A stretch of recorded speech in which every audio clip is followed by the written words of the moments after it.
Ladies and gentlemen, it now being 7:03, the regular meeting of the Zoning Board of Appeals of the Town of Orleans is called to order. I am Michael P. Marek. I'm the chair and facilitator of the Zoning Board, and with me tonight are regular members McCartney and McCarthy, Associate Member Mulligan, Associate Member Van Giesen, and the Board Secretary, Sandy Stewart. Also in attendance is Tom Evers, who is the Building Commissioner of the Town of Orleans. We have one item of housekeeping. It's last on the listed notice, and that is to consider the minutes of the last meeting, which was November 15th, 2017, of which the draft has been circulated, and this is the time to entertain either a motion to approve it or a motion to correct it. Move to approve the minutes. Is there a second? Second. Any discussion on the motion? All those in favor? Aye. And opposed? And the motion carries unanimously. Tonight's actual agenda is, and our custom has been to call the cases by their numerical order, or all the way up to number 2076. And that case is the application of Scott Feen for special permit as set, and is Mr. Feen present? Very well. The other case is number 2077, the application of Peter Madston Builder, and is Ms. Cummings? We'll proceed in the appropriate time. We'll take that second. Okay. Very well. I understood that Mr. Zender will be attending in due course. Then we have a quorum, and so all members, associate and regular, will consider case number 276. But I have to ask first whether any of the members so named have had any communication with Mr. Feen or any of his agents concerning the application, which would give rise either a conflict of interest or otherwise be disclosed for the benefit of the board and the public. And there's no positive response. Therefore, I declare that the members of the board are indifferent and impartial. So, Mr. Feen, why don't you tell us what you're looking for us to do? At the table? Yes, yeah. Yes. My name's Scott Feen. Thank you very much, Mr. Chair of the board, for allowing me the time to come up and sit with you for a little bit. My wife and I bought a house in town on the corner of Main and Tonsit about a year ago, and with the intention of taking that property and using the barn portion thereof to do what I do. What I do is something called historical reclamation. We go after historic landmarks, things like the Chatham Drawbridge, the Kennedy compound, when the buildings get renovated and they go into different states of disrepair. We'll come in and take pieces of those out, things like the Marconi listening station. I've been doing this for about 8 years here on Cape Cod. My business has been based in Chatham, and I've worked with the Historical Commission. Frank Messina is one of the spearheads over there, and we've had a long-standing relationship of doing some really fun projects that very much lend back to the community and folks within that community, so they can have a piece of something that would otherwise be in a landfill and or scrapped in some other way that it's not really made to beauty. So I make furniture, I make light fixtures, and I make sculptures out of these types of things. Everything I've set up, I've been in this type of business out in the West Coast prior to that for nearly 15 years, and we came really on that kind of repurpose, reuse movement way back out there. And my entire workshops are set up as green, so there's there's not a lot of dust, not a lot of anything that's caustic coming off of our products. We do, if anything has been deemed lead, exposed to lead, some of the old buildings down here certainly have that. We go to the proper entities like Dip and Strip down in Hyannis, which we're lucky to have local, and they're state certified to be able to take care of things like that for us. And then we take that refreshed product, bring it into the workshop, and we make custom pieces for homes, businesses, hotels, restaurants, retail. Many of the shops that local shops that you've all been into, have a lot of fixtures and so forth that I've actually done. So from Max Seafood out, in East End, they just did a new place, to many of the another new restaurant here, Verse, just opened up. We've done their tables when they were in Chatham, and they brought them over here to folks like Mahi Gold and Chatham Clothing Bar and Wayside Inn, and you name it. We've done a lot of work, the Chatham Bars Inn and so forth. So we've got my product is in a lot of different places, and it's pretty diverse. I work mostly alone. I do not at all have entertained to have this as a retail location. That is our home. My wife and I have 2 small children. They're 6 and 7. And our dream is to be able to have a beautiful home in a beautiful town and be able to do what I love here. And so that's why we built a barn that you may all have driven by once or twice in the last few months, and make that into a workshop. So I'm up for any questions if you have them. And this is, this application, Mr. Feen, is not, is for, it's to be permitted to use the structure for a woodworking shop. Yes, sir. The structure is already in position, Correct. and the drawings that you've given us, Those are built. that's as built. Well, there were the plans before you built, and then you built as, right? Yes. So you have a 2-car garage and, The 2-car garage is to give it the effect more so. That's mostly basically a loading area where we Yep. bring products in. I don't have any intentions of putting a car in there, at least at this point.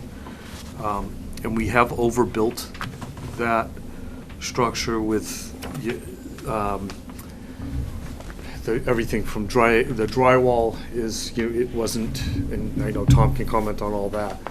Everything is built as though it were a home, so it's fireproof in between. We weren't required to do that, but things like the noise barrier, so everything's been spray foamed. That entire inside of that building has been all enveloped with foam, so the sound won't emanate from that. And the machines that I run are all green machines, and they're all new, and they're all low emissions. Everything's collected on site, and we work with we'll be working with Nauset Disposal. In their group, they have specialties known for, if there's wood chips, they can go to a certain area. Everything will be recycled that isn't used. So that's what we try to use everything. I don't go after a project and take more than I can consume. That's one of my big beliefs. I don't want it just sitting around and turning into a big pile of mold in my yard or anywhere, or any of the facilities I've had. We take what we can consume, and we make some beautiful things out of it, and then and the rest of it's is gone. Do you have an actual floor plan of the building? I can't follow the plans that I've got. 8-3, I believe, is the number. If it's on the corner, is that it? That's 8-3? it. That's the floor plan. Okay, this looks like it's just a portion of the building. That's the entire building, both the first and second floor. And the top image there is the first floor. That's the actual Right. workshop.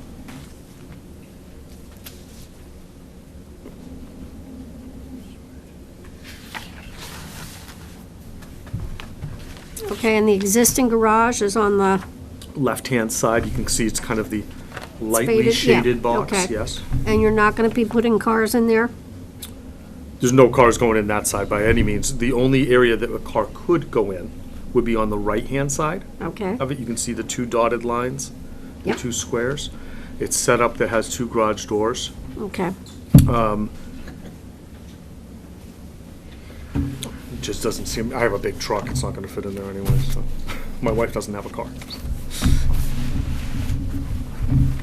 And how are your products, wood and whatnot being delivered? Are you picking it up and bringing it yourself, or having a trailer truck pull in, or, No, we have, I have my own trailer, small trailer, that's been on the site since we bought the house. okay? And like I said, I'm a one-man shop, so I can't take, a room this size full of product. Small amount, we, work through that, and then, we distribute it to the retailers or the private customer that has purchased it. Okay, and all materials are gonna be kept in the building, nothing will be stored on site? All materials, the upstairs is designed for, storage in the front half of that building.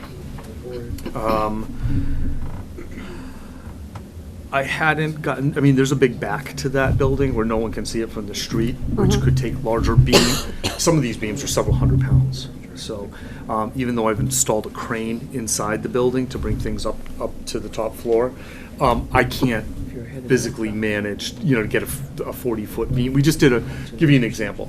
I just did a bench for the JFK Museum in Hyannis, and we took out the original beams from JFK's first summer White House, and each one was a 6x6 beam, just large, old growth fir. Each beam weighed about 350 pounds.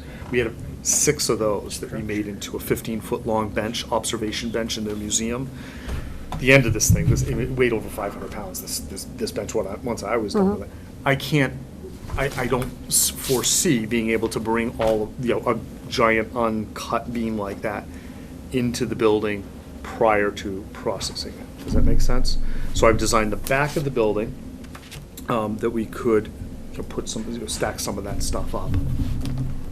I have friends that are builders that are into reclamation, and the yard is taken over with projects. My wife won't allow that. Okay. This assure just you. isn't the place to have that No. done, with the location I think being in you've the seen, center. you've seen the house. Yes. You've seen what we've done to the house with the fence around for our children and our dogs, and just the different touches that we've put on it already. We don't have any intention of, the only clutter that you see there now is from the construction of, there's machine in the big shipping containers. Those are machinery from my other shop that we put in there until they're finished with this one. So those will be going away. And I think there's 2 boats out on the yard, 2 small boats. One I built for the children to sail, and there's one in the back that I need to get away. Where's the crane? It's inside the building. You can't see it. Okay, It's- is it a movable crane, or? No, it's a fixed gurney crane. Goes across. Steel girders. Okay. This just seems like a really ambitious home occupation, to be the same size as the house. My facilities before have been larger than this. Yeah, So this is downsizing for me, but it's my dream workshop. yeah. Well, it may be downsizing for you, but it just seems like a really ambitious home occupation for a residential area like this, in Sure. my mind. Well, as I look down the street to things like the locksmith and the other folks, they have some pretty big buildings that are much larger than what we've put in there, with multi-use going on in their facility. Those are which we're not. pre-existing non-conforming, Okay. yeah. Well, it was just kind of what we built. Okay. So there will be no deliveries of products, you're just going to bring everything in, so there won't be an issue with traffic? No. There's no trucking, there's no lumber companies coming to the house. Okay. Okay, that was my concern. Thank you. Thank you. If I, pardon me, if you addressed this and I missed it, I apologize, but one of the conditions would be no outside display of goods, as that term might be generally used, is that, so there won't be, everything will be inside? Meaning what I make? Things I make? I guess, well, I mean, I'm not sure everything. the definition is that specific, but one of the provisos among others, is provided there is no outside display of goods. So I'm intrigued by some of the description of what you Yeah. talked about. It's sounds positive on the whole. But given that's one of the provisos, I guess we'd like to know that, and it kind of goes to my colleague's question, that, and this is a prime Orleans location, if you will, given that intersection, and so that's kind of a question if. I have no intentions of making something and putting it on the curb, if that's what you're asking. There won't be any of that. The only time anything would be outside would be as I just explained, some giant beam or something comes. But again, I've designed the back of it where we can pull the trailer in, and it's out of line of sight. But I think I know what you're talking about, because there's several other, I'm sure, non-conforming folks around certainly throughout the Cape, where you can see all of their wares are on their front lawn. Is that what it must be where you're getting? That's not our intention. We have retail locations that take anything that I make, and we're not entertaining retail at that site. Okay. And or exterior outside storage generally, other than the exceptional type that you just mentioned, and the beam or something, and that's intended to be temporary in nature when you do? Yeah, I mean, all of that would be, would only be there for as long as I can process it, just as long as it takes me to process that through, which typically isn't all that long. Right. I mean, I'm sure you can appreciate that, especially as you have invested in this property and occupied, that it's a location that's highly visible from both Main and Townsend, so that within the ambit of the zoning, it's I think an important consideration that aesthetics come into play. And can I ask, were you involved in the restoration of the residence prior to the?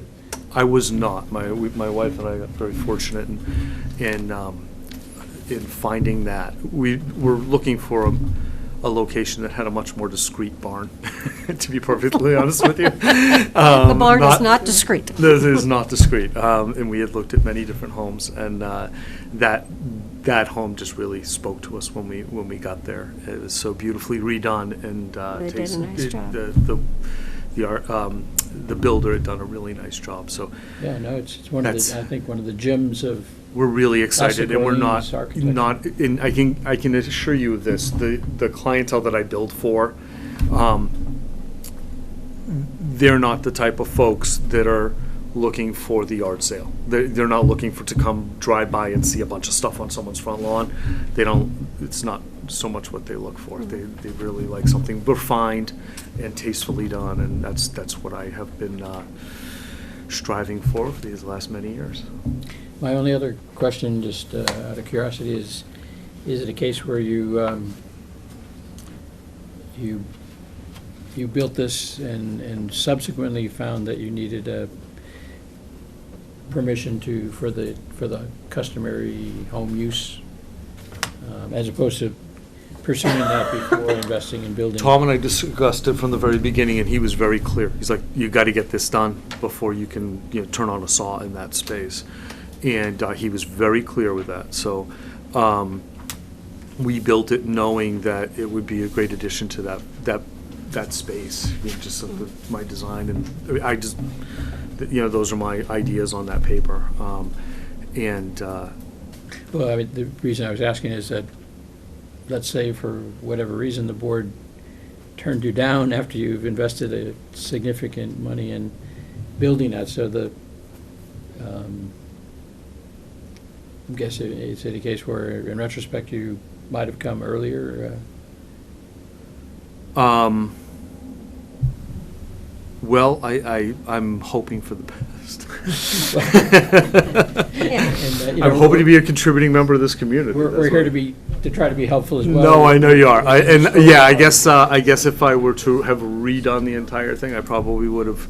I guess I would have come through and said, "Hey guys, this is what I'm thinking about." But the whole project got into, it's something that just, it was, Okay, it is what it is. kind of grew that way organically a little bit. Okay. No more questions, Mr. Chairman. Emily, you have a question? I have no questions. Thank you.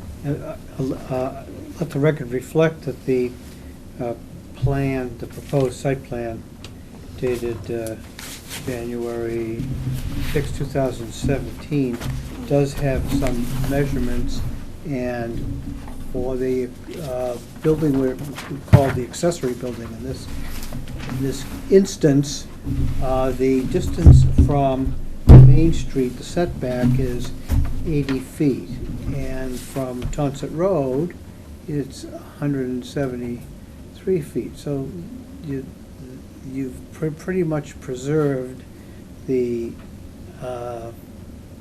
setback from the previously existing setback for the garage. You've configured it, you've moved it. The building itself, now that it's constructed, is further to the south, but otherwise it's been, it honored the original position of the building before the renovation was completed. Is there anyone wishing to speak in favor of this application? Is there anyone wishing to speak in opposition to this application? And there's no positive responses to No, either. we have one in the back. Oh, excuse me. Yeah, I'm sorry. Ma'am, yes, could I hear from you, please? Could you What? tell us who you, yes, could Oh. you talk? Yeah, Talk to us. I live on 96 Main Street. Yes, ma'am. And I feel like we're kind of crossing the line of a residential neighborhood. I feel like it's tough on that corner to have a residential feeling, but it is a residential area. And this enterprise is not residential. It's a business. It's a large business. His workshop is as large, if not larger, than the house. There's trucks and vans every day, 3 or 4. There's no guarantee that it won't grow from what we're talking about now. And, he says, well, there won't be that much outside the building, and, I'll try to keep it, but there's no control. Once you kind of open this can of worms, it's very hard to get it back in the can.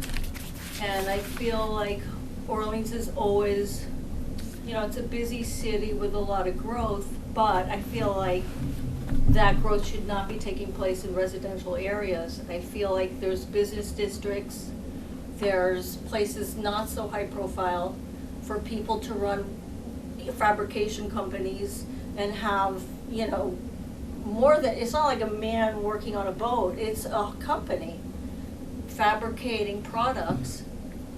Who knows to what extent as it ramps up. I mean, he's built a gigantic structure next to his house, lickety split within a year.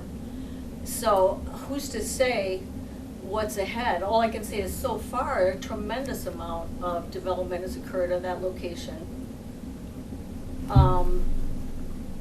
And like I said, it's, before, it's a night, there was, a house there with a barn, and now there's the same house, but there's literally almost another equally sized building next to it with, like I say, if you go by there any time of day, there's at least 3 vans or trucks there. I don't think that's going to diminish when this gets ramped, in full production. So, and it's for homes and people living there. It's I just can't say it enough. If he said I looked around for like a more secluded area, I think, well, he didn't find it on Main and Tonsett. Like, that's not where you put a factory or a fabrication company. I don't think that's the right place for a business like that. And I'm not saying, it sounds like an appealing business, but I don't think that's where it belongs. Okay. Right smack in the middle of Main Street. Well, ma'am, that's a good logical argument. As of right, Mr. Feen was allowed to build that structure, whether it was we call it an accessory building, a shop, or a barn, really doesn't make any difference. He was entitled as a matter of right. So this is the first time the zoning board has heard evidence about it. Well, we all live in Orleans, and we know that that's a real high visibility intersection.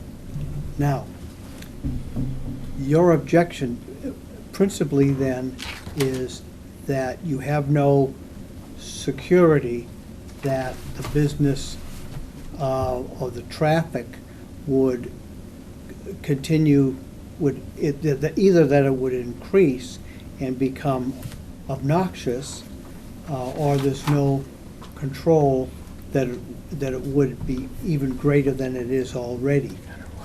Are there any safeguards that you could conceive as if the board, for example, in its discretion found facts to support or allow the special permit, conditions which would mitigate or lessen the objections that you have? Well, there's a couple things. One is I think it sets a precedent of Main Street becoming commercial all the way down it. I think you let this guy run a business out of his, and then 2 houses down, someone else wants to run a company out of their side building. Call it what you may. It's a huge building, equal in size to the house. And it appears to be a retail operation just when you look into it. It looks like a store. I'm not saying it is or isn't, it's what it looks like, and I feel like it's a creeping process, of turning Main Street, and then it's gonna be Taunton, and then it's gonna be, who knows, but into commercial enterprises. In these places, you kinda have to hold the line, so it's not just this, it's like then 2 houses down, they're gonna say, well, how come I can't? He ran a business out of it, he built a whole nother, why can't I do that? And then, who's gonna police the site? If you left some, stuff out for longer than 2 months, or that there's 5 trucks there every day, or who's gonna police it? It's not, or the noise of saws, he's got a crane. I mean, this isn't a small business, No, I understand that, but Mr. Feen says, he's testified that the crane, Hasn't started again. the crane is concealed, it's inside the The building. crane may be concealed, but it indicates the proportions of the kind of business he plans to run. All right, okay, I understand that, but you're saying that under no circumstances should this be allowed, because as a retail general rule, up and down Main Street or any other district that's similarly regulated by the zoning bylaw, that this particular use, or a law office, or a prosthodontist, or any number of other uses shouldn't be used. Well, an on- orthodontist doesn't have a You see? huge building with a crane in it. But you have traffic, though, see, that you've talked about the traffic. Let me digress for a second. Let the record reflect that the board does have a letter in a partial and it seems to be an objection, and I'm going to read it in its entirety, because I think you might want to talk about it and see if you can convince us that you're entitled to the relief and satisfy your neighbor's objections, Mr. Feen. This is dated December 4th, 2017, and it's under the signature of Linda E.T. Ostro, Ph.D., and Scott C. Silver, Ph.D. They happen to be the owners of 93 Main Street, which according to the plan is right across the street. Dear members of the zoning board, as the owners of 93 Main Street, we apologize for not being there in person to express the following concerns about case number 2076 and the special permit for a customary home occupation woodworking shop at 94 Main Street. We are primarily concerned that the neighborhood retain its residential and historic character. Because of this, we hope that no special permit would be given that would allow permanent signage or other displays that would advertise a commercial enterprise at 94 Main Street. We are also very concerned that an already busy street, Main Street, would experience an increase in traffic, particularly from trucks and other large vehicles as a result of a new woodworking shop at 94 Main Street. The existing renovations to the garage indicate that the planned shop will be quite large, so we are also concerned about additional noise from machinery and possible workers or employees coming and going. Unfortunately, we're unable to review the application, the building plans for the woodworking shop, or attend the hearing. We hope these concerns will be addressed before the zoning board of appeals makes any decision. Thank you. Ma'am, I didn't hear your name, Oh, Connie Alstrom. Ms. Alstrom. These are you join in some of the comments. Yeah. So, Mr. Feen, the owners of 93 Main Street and Ms. Alstrom object to, and maybe you can. I have them Mr. highlighted here. I'm happy Okay. to go through 'em. Okay, let's talk about the signage. Okay. There's no signage, is there? I don't have, there's no signage as of yet. I had intended to request a small sign out in the front. They've had other signs out there. When Trevor built the house, there was a sign there for quite some time that was tastefully done. There is zero intent of having a retail operation there. We don't have the parking, we don't have the space, and I don't want anybody coming to the home for that. Okay, I- so, oh, go so ahead. I suppose that if we conditioned the special permit, that no products would be displayed and there would be no sales at retail, you would accept that condition? Absolutely. Okay, that takes care of, now, let's Yes, talk sir. about traffic. You would want an interjection for a second? Yes, would you please? Could we also speak to whether it's a wholesale as opposed to retail? So no one from wholesale distributors come to me either. My products distributed in Boston, Falmouth, Barnstable, and Chatham. This is fabrication only, you're gonna. No, it's art. His I'm- products are one of a kind. My products, every single one of these products, it's zero fabrication. There's no assembly line manufacturing. I going on. meant fabrication broadly, so that we're converting a product from one appearance to another appearance. That's That kind of fabrication. so we'll take raw products, things like drawbridges, and we'll make tables for, say, I might get an order from New York City for 4 tables, with this size table that I would then load on my little trailer, and off I go to New York City. It's not, I don't do the type of volume that I think any of these folks are considered. They're considering that there might be there. And that's by design. I'm not looking to make this a 10-man shop. Number one, we all know that labor on Cape Cod, it's nearly impossible to get that type of help. I've had commercial places in Chatham where I've had 2 and 3 employees, and that was a complete and utter nightmare. I'm not looking to go back into that type of a setup. I make each product myself, and with that, it just becomes a lot easier process. You can manage. Well, I understand that, but what we're driving at here is to whether any conditions could be imposed upon the granting of a special permit for a woodworking shop, which wouldn't hamstring or prevent your growth, but on the other hand, retain the character of the neighborhood, which is principally overall is what Ms. Alstrom is talking about. Understood. It's the neighborhood. So the signage is one thing that would be permitted later, if it were permitted at all. I think it but- should be addressed now. All right. Okay, well, we could put it, but we certainly can condition it. This is your principal, this will or is your principal business? Mine, yes. Yes. How can we be secure that the character of the neighborhood will be retained while still allowing you sufficient growth to provide a secure income for yourself and your family. See? See, part of that is who's coming and going.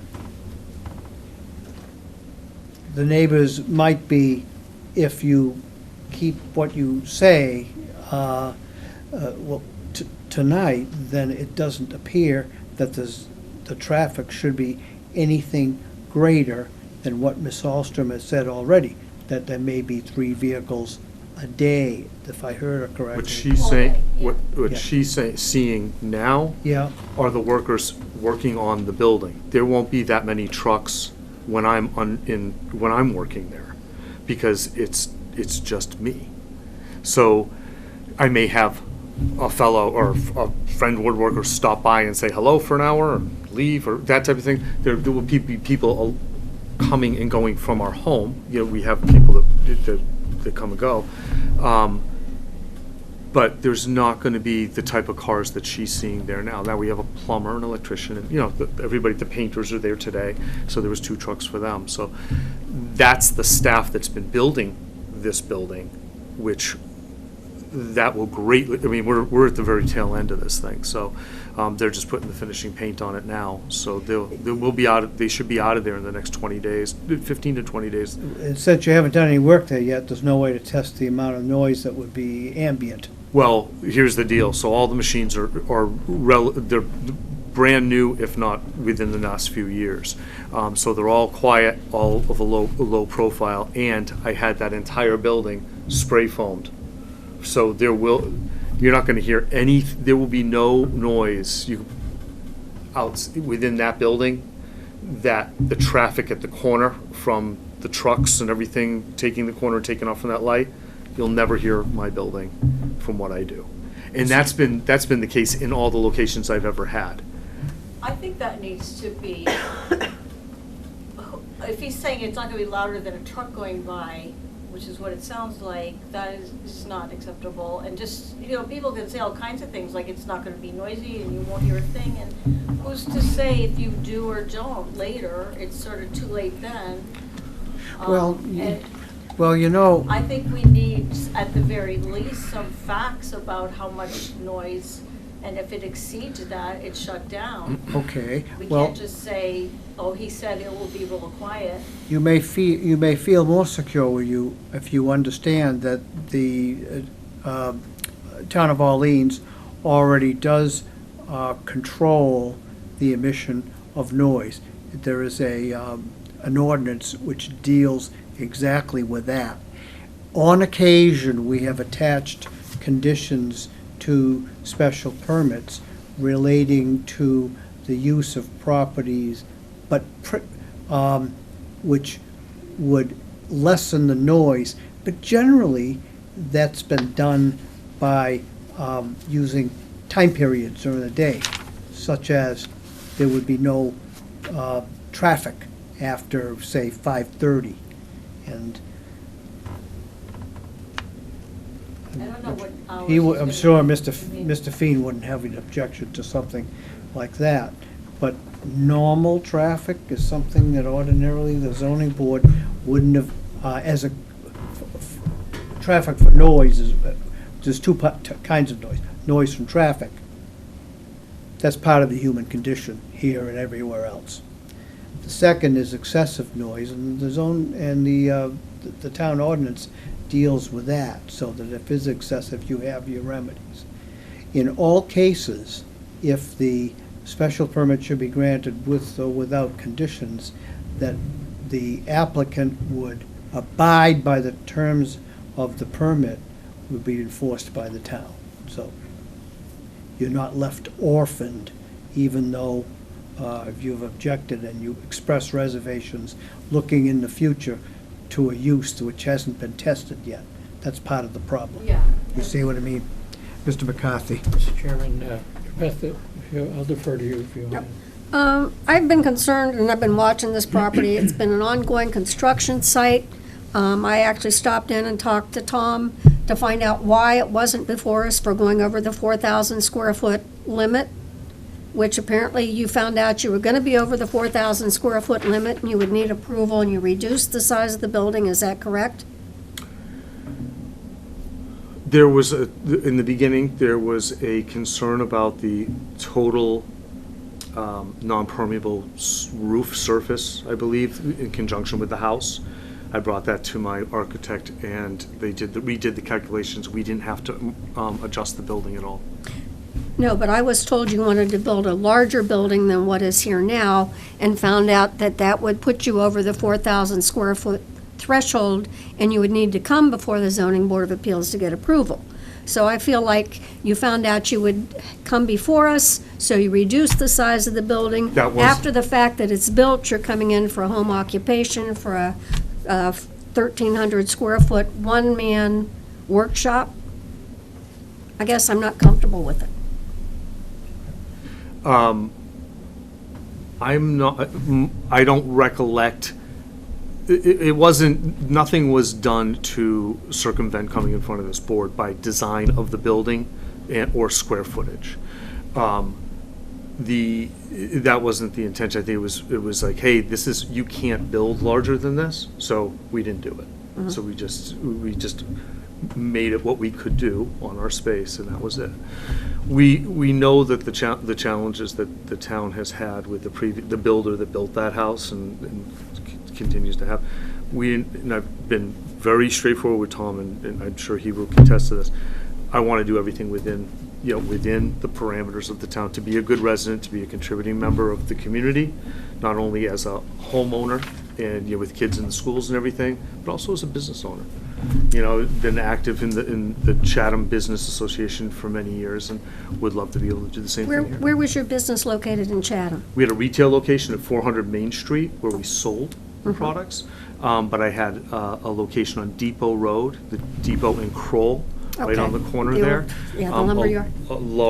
It was a large building, we just outgrew that. And, the nature of my business is we have some big tools.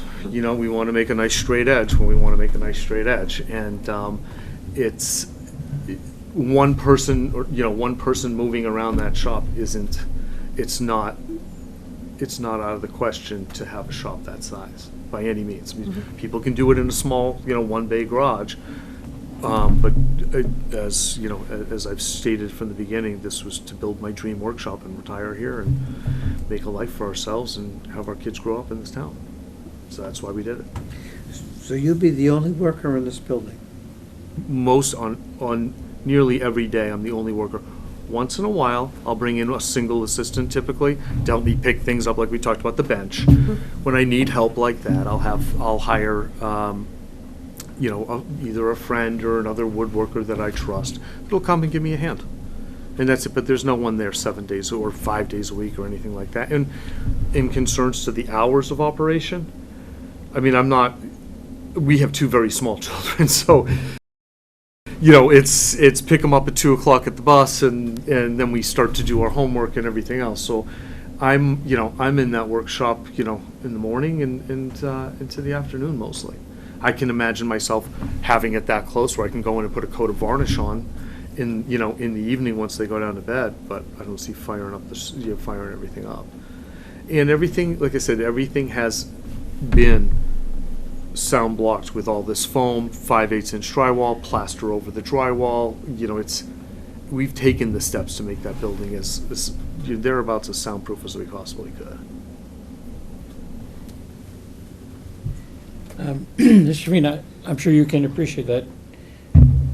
Part of our role here is to balance the concerns of the Absolutely.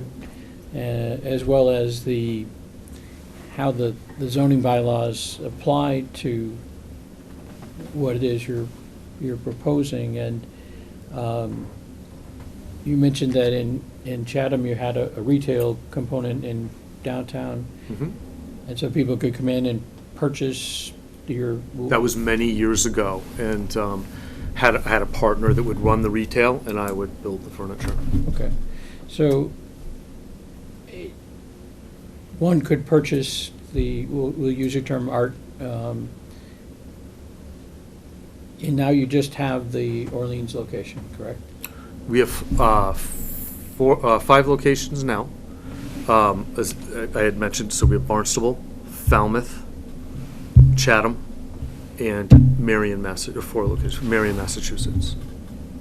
And people can purchase? They the go art- to those, they're not my stores, they're sold on consignment. Okay. Okay. So, do you have a website?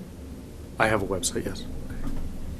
And hypothetically, if on your website, I or anyone found a piece of your art that was, one was interested in purchasing, I could come to 94 Main Street? They want, the pieces on the website aren't in the workshop. The workshop, it's not even big enough to hold all the stuff. I work in, the pieces I do are pretty big, mostly. So a chandelier is typically 15, 20 feet long. So that's not even gonna fit, you know, things like that with a 9-foot ceiling in our workshop, that's not even gonna fit in there.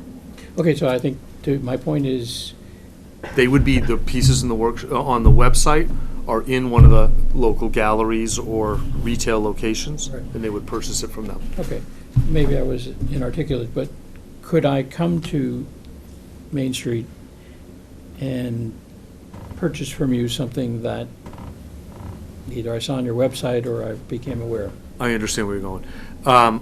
That's not how my business has ever worked to date, because it's such a personal object that I'm building for these folks. So I'll build, someone will be an avid boater, and they'll say, we're building a house in Chatham. I want you to build me a bar on the 3rd floor of my house overlooking the ocean. I can't have them to my workshop and try to, make the drawings and make that conception with them. I go to them. I'm constantly at my client sites. And then when I typically say, if I build a big chandelier or something, I go and I install it at the client site as well. So it's a full service. To use one of your earlier examples, so a table, Yep. if I or Jerry or the chairman, found it so appealing that we actually wanted to purchase it, then I'll tell you why I'm going here, and that is I want to, at least for the board's consideration, explore whether or not another defined use in the table ought to be at least compared and contrasted here, which is, I put the glasses on to read it, wholesale business / warehouse. Certainly I came into this hearing with no preconceived notions and very, very limited understanding other than having seen the property and having read the paperwork. So I assure you I have no bias, I haven't even formed an opinion quite yet on this, but what started off as, hey, I just want a, home occupation woodworking shop, I think as we've discussed it and heard from your neighbors, that the board needs to consider whether that's really all it is and whether the scale of it is such that it fits with that definition, or whether it's something more extensive than that.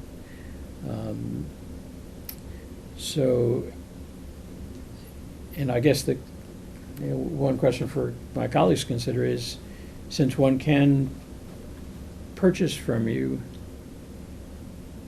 is it a distinction whether it's retail or wholesale under that circumstance? If I'm buying a table from you, am I buying it at retail or am I buying it at wholesale? I don't quite know. You're buying it retail, and you're buying it from one of the 5 locations that currently carry it. We had a location in Boston. Okay, but I thought you said I could come to Main Street. No, I've been trying to be really clear about that. No one's coming to Main Street. There's no one, I'm not inviting anybody to Main Street to come and purchase, or there's not gonna be anything there for them to buy. If you have reclaimed lumber and I want to have a table built, am I going to come to your property and look at the wood to pick out for my table? I haven't ever had that.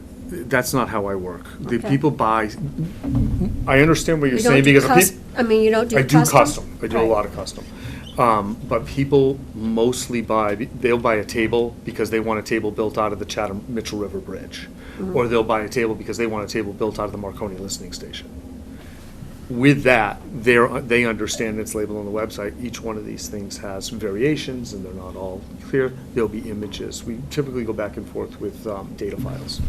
So it's images come through the computer, and we go back and forth. So that they- way. and Most when of my you- customers are not down here. Yeah, when you were in Chatham, did they come into the shop on Depot Road to look at your work in progress, or? Very, very seldomly would someone stop by. It just wasn't, it was a workshop. It wasn't a place to sell retail. You know, if they even came, they were told 400 Main Street's where you wanna make your order. We wouldn't take orders or anything there. Okay. Why do we need a sign if it's just him working in his shop by himself? I'm sorry, could you, Why does there need to be a sign out front if he's just working by himself in the shop? she wanted to know, Basically, social media requires that you have some sort of, if you want to boost and they want some physical location, want to be able to give them a screenshot, and so we can boost that up a little bit more. It's typically why. So people can photograph it? We would photograph it, they could drive by. People photograph our house all the time. They stand in there. no, it's a beautiful house. So, is it appropriate for the board to consider whether the definition of wholesale business / warehouse? Well, it would be, except if there's a restriction of the condition that excluding any sales by retail or wholesale to be conducted at the premises, then we don't have to worry about, we've locked it, if you've locked down the use, Mr. McCarthy, that's what I'm thinking. I guess maybe Rather than debate whether the use, if granted here, could be extended so that it was truly for wholesale sale at wholesale.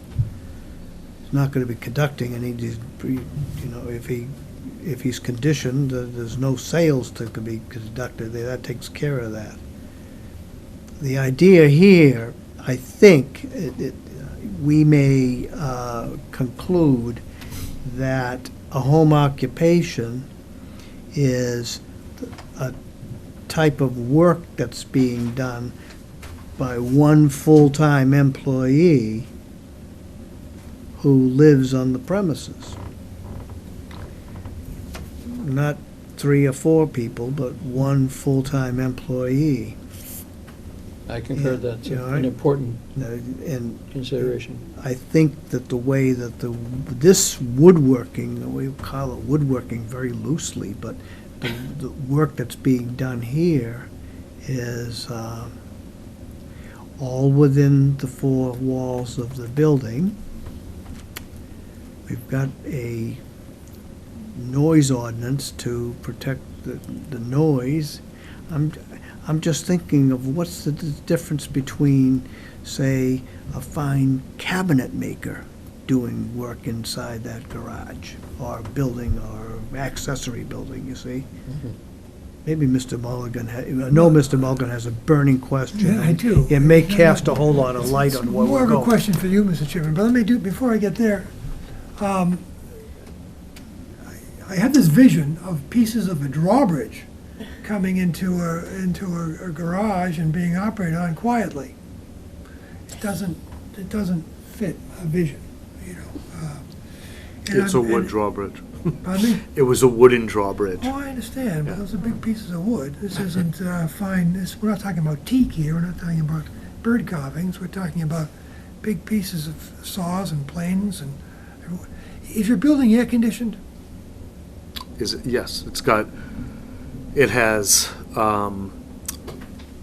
has industrial dust collection in it, because I had that in my previous shop, so I just hook it up to all the machines. And it has air filtration in it. Is it cooled? Yes. So your doors AC, will be so the doors closed will all be- summer? Well, I mean, most of the summer. I mean, I'd like to have some fresh breeze in there once in a while, if that's possible. freezers with open doors doesn't mean much in terms of sound baffling on your walls. But- Certainly understood. So, Mr. Chairman, my question then is to you. It is Yes. startling that someone would engage in making this kind of investment knowing that approval was needed and wait until after it was done to come looking for our approval. In the ordinary course of our consideration, someone comes in, before they invest, we give them a permit. So we never put time limits on it because they're detrimentally relying upon our approval. This is not that case. This is, I'm wondering if we have the authority to put a term limit on our approval, to give approval on a temporary basis until we have, I mean, I'm struck with the question of, this gentleman comes in all good faith, says it's not noisy, he doesn't live next door to himself, you know, it's his business. This woman says, I have visions of drawbridges going into this building and saws and planes and everything else going on. Do you weld there too? Do you do welding? No. And we could put, and to say from the beginning, there may be a sound problem you can deal with it, somebody else can deal with it. I think that's part of our job if we suspect there's going to be a sound problem. You know, I think it's sort of throwing it all back to the community. Well, you know, you can go see the police if it's noisy, and that's the last thing the police want to do is come and see if it's noisy, you know. So I'm wondering, my question is, a long way of asking it, do we have the ability to give a permit with a time limit? I don't know. We've considered that once or twice before. It seems to me that we were thinking at one time of, I can't remember the circumstances. The answer is yes, there's a way to do that. Certainly What could would have it run the to reservations you express are a variation of your objections, that were, the timing of the request is odd. Yeah, And- it's, And Miss Closing the door Alstrom, after Miss the horse is Alstrom out. is, raises the specter of horrible abuses which may or may not occur, but now Mr. Fiend says, I spent all this dough and I can't even get off the ground and prove that what I say isn't going to be harmful, and the neighbors are really going to be quite satisfied. So, Yeah, so just carrying on that yeah, thought, yeah. if everything Mr. Fiend says is correct, at the end of our temporary period, the neighborhood won't object, and it'll be permanent. If it's not, if Mr. Fiend, I guess I'm putting myself in the position of the neighborhood. It's just hard to envision it being a quiet residential type operation, as opposed to the single guy doing fine woodwork, you know, building Well, shelves. Well, it's true, but you've got a big building, you've got a building that you could bring it's probably a 35-foot yawl in and redo it, and that's been done for years by folks, with various noise. Mr. McCarthy, what are you thinking about? Well, it is a little variation on theme, but certainly we could restrict the relief to the applicant as opposed to running with the land. That would be your. No, I'm thinking put it with actual time period. So, Oh, no, I agree. we got a trial run. I- The question is whether you're willing to, whether you could put your boots on the ground in your business without spending any more money to do what you expect to do inside that accessory building. Whether you would be willing to take the chance of, say, if we allowed a special permit to be reviewed in a year, with conditions such as we may not, for example, be convinced about your argument on social media. You've got 3 or 4 other addresses that you could use, and you're inventive enough to figure a way to make social media work for your business anyway, even without having a sign out in front of, at the corner of Tonsett and Main Street, if you know what I'm driving at. I do. And one of the reasons my wife and I looked at homes from her family's home in Barnstable Village, down at the railroad tracks, all the way down 6A to here. The reason we landed in Orleans is because it had a main street that didn't have the restrictions on historic 6A, if you know, Kings Highway, there were other businesses there. And there are many other businesses on our street, and whether they're grandfathered in or not, that ordinance hasn't changed to the sense of, hey, let's push you out, and, you know, you make this very expensive, you know, and it wasn't, and again, to the point, I've made it before, but it should be very clear to everyone here.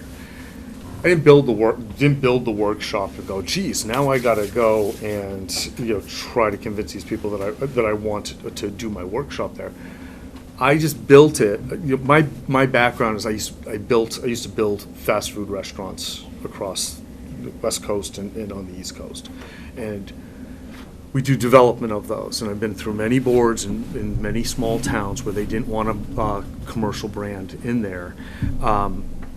However, it didn't even dawn on me with all the different businesses down the roads and talking to the different business owners that there was going to be an issue of putting a home occupancy business there. It really did. Didn't Tom tell you that before you started? We talked about it, not before I started, but he's like, he was clear. I don't want to, Tom was very clear. Listen, before you turn your saws on, before you can run a business in there, you need to go and get a permit from everybody here. Why didn't you stop and come into us then? I was so involved in the building side of it, because I GC'd the whole program, that I was day-to-day on-site managing that whole thing. And then it was like, okay, I didn't even know, and I've told Tom this, I didn't even know when we were going to be done. I mean, our projections were to be done at the beginning of the summer with this thing. It was, we got delayed working with some, and we hired 98% of the people that are working on that building are local Cape Codders to this community. And that was done by intent. It wasn't, I didn't bring in outside Boston firms that we could easily have done, or anywhere else, and to come in and pop that building up, which it could have been done. I wanted to use local guys. And we've had mixed experience there, but nonetheless, I feel as though I've contributed back to the community to make this building, and I wanted it to be that way. So my focus really was building the building. You heard the old expression, it's easier to ask forgiveness than is permission? I've heard it. You know, so we're all in a tough spot here. You've got all this money invested, and we're concerned about the neighborhood, concerned about being fair to someone who wants to. I don't want upset neighbors. That's truly what I don't want. The fence that we put around that over to Tonsit, I believe she's on the Tonsit side. There's a house between the workshop and the fence. There's the workshop, there's a house, there's a fence. Noise distribution going that way shouldn't be that, I mean, it really shouldn't be that loud. There's not even a door on that side of the building. Well, Mr. Feeney, if everything you say is true and you believe it, you shouldn't have any objection to a temporary permit. When we talk about dumping a lot more money into it, which it will take to finish this building, If Then I get a little- Everything then- you say is true, mm-hmm. there won't be any objection. It's sort of like now putting your money where your mouth is. Yeah, I mean, I don't have an objection to doing a temporary. I don't think that's an issue. What I don't want to come back in a year from now and be like, well, we feel as though there were, 2 days or 3 days or whatever, that the noise was too loud, or, we didn't like the way you mowed the lawn this past year. There's a lot of objectivity that can go down with that, and we've seen it in other properties that we've had, so it's just like, No question. I don't want to get caught in a place where I'm like, okay, now I've invested, we've got all the machinery, we've got everything in there, I've built my business, built my dream workshop. In a year I come back and be like, well, the neighbor said they really don't like it. Sorry, buddy. Well- That's right, that's a risk that you run. But it's the same risk you have right now. That note could be Understood. said tonight with all due respect. I understand. So, No, I understand. So we're trying to balance things here. Sure. And I can say for my colleague who is generally, very empathetic with Property business owners. concerns. So, you're getting a sensitive perspective there. And if Ms. Osterman, if I look at the map correctly, you're directly across Tonsit, right? Yeah. So I was unclear when you were saying that there are buildings in So for between. her, the house that they own, if I'm not mistaken, it's on the corner of Tonson and Main? Correct. Okay. So there's they're looking at the side of they're looking at a fence, and then they're looking at our house, and then and then there's another fence that circles, and then there's We're the not building. talking What? blocks away. Yeah, there's a fence, there's a house. Yeah, so I mean, there's a lot of diffusion of noise anyways. There's not even a door on that side. I mean, You know, actually, I didn't hear her talk about noise, but it was more I think it's the aggregate amount of use and the intensity of use and activity that is the general concern. And so if this board is inclined to grant some form of affirmative relief, I think we're all wrestling with what are the appropriate I understand that. conditions, Mhm. AKA restrictions. And, I mean, it sounds like if you're within 20 days of all those laborers being out of there, that you're pretty close to completion. So the question of, you said your machine stuff to go in, but you're pretty much ready to rock and roll very soon. So the investment's there, and now it's a question of what, how this board resolves the concerns of the neighborhood Mhm.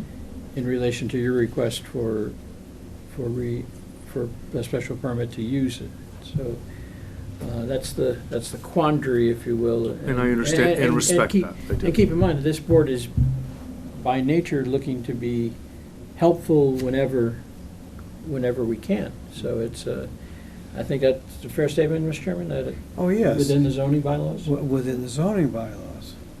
So we're not ogres by predisposition. No one thought. Beth had a, You had said you had central air and you had an exhaust system. Central air conditioning and air purification system in the building. And you So said you HEPA had, filters inside the building. okay, you said, I think you mentioned it was an industrial system? I have an industrial dust collection system that came out of my previous workshop that we're just gonna build a cabin around and put inside. So all that does is collect the sawdust from the machines by, 3-4 inch tubes, channels it up and collects it. So when we bring it to the facility that will dispose of it, the sawdust will be all pre-bagged. That's what I meant by that. Okay, and as far as plumbing, you have a bathroom and that's it? There's bathrooms, yeah.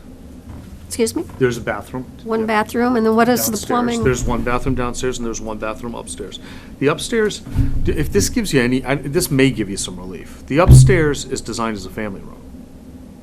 So the upstairs of this building, my wife has a writing office in that. We have a second bath and in storage. That's why I put in and I say crane, and we're not talking an industrial crane. The opening for the channel for things to go up is about 2 of these desks wide. So just heavy items can go up and down and not have to break anybody's back to do that as I'm getting old. So the upstairs of this building is, the intention is to have that as a family room anyway. So, it is a mixed use, mixed type use building for me, for our family. I'd like to make a motion to approve for a year. Then maybe all right. I think if there's no further commentary by anyone, we will close the hearing for the taking of evidence, and now we can discuss it. The suggestion was that a time period be placed on it, and I agree with you, a year is good. I also think there should be conditions. The conditions would be to prohibit the sale at wholesale or retail, to prohibit signage. It's certainly during this 1-year period. I think there should also be a prohibition of storing anything outside. Yes, And I don't think storage finally, behind the barn makes any sense. When you've got a building that big, you should be able to keep everything inside. no storage of product outside. that's part of the definition Yeah, in the bylaw. outside, well, just so we'll all have a good record, so, you know, the neighbors all who want to investigate what we did here tonight. No storage of product outside the accessory building, and that there shall be no more than one full-time worker at the premises. I have this idea that the use which the applicant has approached us with such candor, even though the timing may not be particularly appropriate, but he's given us told us exactly what he intends to do with the premises, and ordinarily that borders with the type of stuff you see down at Lots Hollow Road, rather than Townsend and Main Street. But on the other hand, I'm comforted by the fact that the residence itself is so benign and delightful that I can only conclude that the owner who's going to have conducting his full-time occupation out of that accessory building, at least a lot of the work is going to be rolling up his sleeves, will be done in consideration to the neighbors in the town. That's just a kind of a non-quantifiable thought of mine. Well, that's sort of the basis on which you give them even a year. I mean, Yeah. it's for the year is for the neighbors. There's nothing he said that isn't suitable to giving the permit. But it does strain some credibility, some of the things. But the other problem that I'm worried about is the precedent for this board. You know, that people come in, a fait accompli, and then say, well, listen, I've already invested all this money, how can you deny me? All right. So I think that, All right. I think it's sort of incumbent upon us to make it onerous to those who proceed that way. It was a dangerous chance. I agree. Mr. Chairman, I'm also thinking that, given that this town is also primarily a summertime spot where people who own or rent and or whatnot, I have a concern that we place some limitation on evening activity. I know you said you mentioned veneering a piece of wood or something like that, but with respect to the operation of your equipment, because I can empathize with wanting the fresh air during the summer and not having to close all the windows and doors and operate the AC. So unfortunately, were you to run some of the machines with those doors and windows open, I think all that insulation of the walls really, as Jerry pointed out, would be kind of defeating that purpose. So if we could have a condition, and I'd be open to your input on this for wording, but something that says no operation of machinery in the after 5 or something like that. I think a valid time would be, I'd say 7 o'clock at night. I mean, is that fair? Do we have an ordinance in town on when you can work? Do General bylaw, and I believe it's 7? 7 to, I 7? think it's 10 to 7, actually. Bylaw is basically set up for, I don't enforce it, it's a general bylaw. It is set up for, it is an ordinance. Yeah. There's a certain number of feet involved. I don't have the ordinance with me. Like I said, I don't enforce it. I think it's more set up for people that are having parties, bands, that kind of thing. But anything would apply, obviously. It's not specific to that, but it's just my thought of the bylaw itself, or the general bylaw itself. What time? The applicant's asking for 7. I'm thinking of summertime outdoor family gatherings in the adjacent area. That kind of runs right into that time period. How about 6? Would that be all right? Compromise of 6. I think that's reasonable.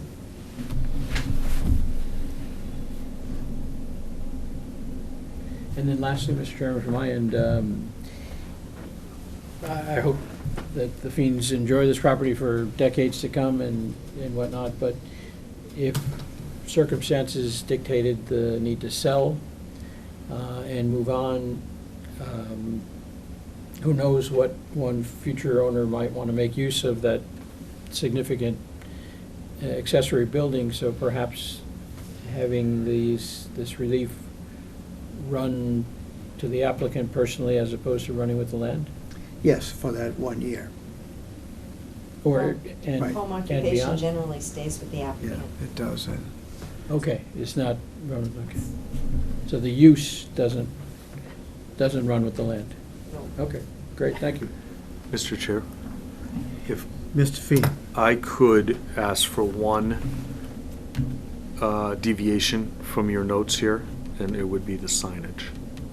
And I'm happy to work with whatever it is the town would like to do, but to be able to have some small sign out there, that would be amazing for me.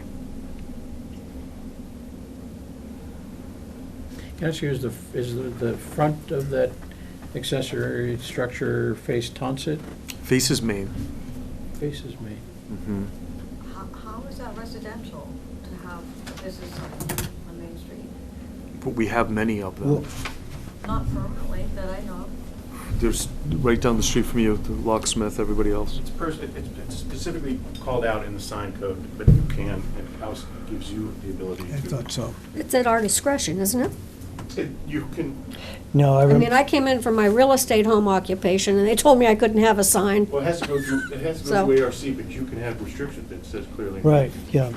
We did that down at Matt's Landscaping down by Yeah. Pleasant Lake. We did that about 5 years ago. Crystal Lake, yeah. Yeah, Crystal Lake, yeah. Still there, too. Yeah. Would this be on the building face, or are you looking to have? No, we something- have, there's a beautiful teak signpost that we made that's out there, that the contractor who built the building, actually, I've let him hang his sign because that was allowed. It's in front of the house now, I could move it, I mean, it could be moved along the property to be down, it's right in front of our home now. I'd rather not have it there, I'd rather have it down a little bit more towards Main Street, to going down towards Main Street proper, I guess, away from the residential. Ms. Elstrom, the building commissioner has brought to our attention the Orleans Code 16435, which is the sign ordinance. And it says, specifically in section D, signs for customary or self-employed home occupation. One sign not to exceed 6 square feet in area shall be permitted for customary, self-employed, or home occupation in any zone for which a special permit has been granted by the Board of Appeals, subject to any restrictions as to lighting and so forth imposed by the Board of Appeals. So, sign generally, the town has spoken, and to the extent that the zoning bylaw deals with it, the town would allow a 6 square foot sign. It's your town. You, well, you're a taxpayer here, and and we're trying to hear you, and,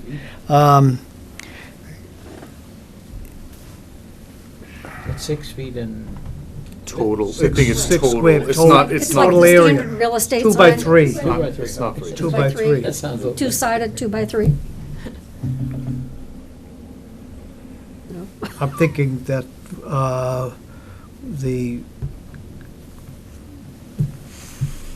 I guess a home occupation with a sign, and you don't want anybody coming to the building, doesn't make sense to me. I mean, for social media, fine. I want them to know where Atlantic Workshop is, but they're not coming, they are not buying from us, and that's present on the website and everywhere else. I guess I'm still, There's very few, I mean, we ship the product nationwide, Mhm. ship to West Coast and everything. Those folks aren't coming here, but they want to know that it's got the quaintness, the local Cape Cod, they're buying the Cape Cod feel. I mean, we all know what that is. And there's something material in being able to have a shingle in front of your business and letting the world know you're there. That's it. I thought the architect was still doing business there at that corner. What architect? Curzon, Yeah, Yeah, this, I mean, he Yeah, had right, his you- sign up there forever, and again, that came down when we bought the house, but again, I'm looking for approvals for that, not to do what Kurt's house did and just put the Yeah. damn thing in the ground and then have to deal with it later. Yeah. I wanna make sure we do it right, and I feel like, we're ready to do, we can do a year, and let's see where everybody is at the end of it. I think that's great, and I think that, Mr. Mulligan, I appreciate the opportunity to have you, to bring that to the table. Thank you. I'm thinking that to delete the condition regarding the sign, let the sign ordinance control it. I guess in a perfect world, with you being in this business, is going through small-town zoning and building ordinances and everything, I think you've anticipated a lot of the problems, and you've built the building to eliminate them. And I think the approval for the workshop should have been done first, not last, and that really bothers me. And if I were gonna be heartless, I'd say rip down the barn, because I don't think it looks good with the other building. That's just my personal taste, but I can't be heartless, so. But I don't like the way the whole procedure's been handled. That's my 2 cents. It's worth more than that. It's worth much more than that. Then, under the circumstances, we will entertain a motion to grant the special permit as contained in the application for a home occupation with 4 conditions. Those conditions specifically being that there be no, for 1 year, for a period of 1 year from the date of the decision, that conditioned that there were no sales by retail or wholesale will be conducted at the premises, that there shall be no more than 1 full-time worker at the premises. That would be under the, Owner, under the, the owner occupation. Any writing that's being done in the family room that's completely different, whether it's for Understood. pleasure or business. Understood. She won't work in the workshop. And And it's full-time, I think you can have no storage of products outside the accessory building, and no use of mechanical equipment after 6 PM. Is there a second? I'd like to stipulate no sign. Very well, then that would be an amendment. We should be then, So, I mean, if you want to pull that out and vote on that separately, we'd have to do Yeah. that first. That's Okay. the amendment. Is there any further discussion on the amendment, adding an additional condition prohibiting the use of a sign for the home occupation? Just for the sake of discussion, would a sign mounted to the facade of the barn be a reasonable compromise as opposed to one out on the street, given that 2x3 limitation? if he wants to name the barn. I was thinking of the positioning of the sign too, but I don't know that the zoning board ought to be, if a sign is allowed, ought to be fine tuning it. Seems to me that Mr. Feen now, having gone through this hearing, has the common sense of dealing with his neighbors, whether they like the sign or not, that it's put in a place which would be reasonably pleasing to both. Is the sign code silent as to location? Yes. Great. Oh, no, not really. It has to be set back a certain. Setbacks. Yeah. There are Yeah. restrictions. The- General restrictions, they're easy to meet. Yeah, There's general restrictions. Well, Okay, For then I sign, will that's- withdraw my comment. Very well. Then, all those in favor of the granting a special permit with the restriction prohibiting the use of a sign for advertising the home occupation, say aye. I don't understand what you mean. I don't So understand. we're only addressing the sign at this Yes. point. Just, yes, that's right, adding that and the other conditions. To the- We're actually voting on We have Beth's. a motion. Yes. What we're voting on is an amendment to the motion. Well, on the amendment. So the amendment being to restrict. To prohibit the sign. prohibit the sign. Yes, So we're voting on a motion to prohibit the sign. yes, Even though it's allowed under the sign code? yes, that's, We have Do you the- have this we have- jurisdiction, yes, yes, absolutely, we can prohibit it, notwithstanding? Oh, this- yes. Oh, yes. Okay. oh, yes. All right. All those in favor of adding a condition prohibiting the sign? One, and a two, and opposed, We did- Yeah, I'm 3. three. So the motion, Are you voted against the sign? I did. all right, then the motion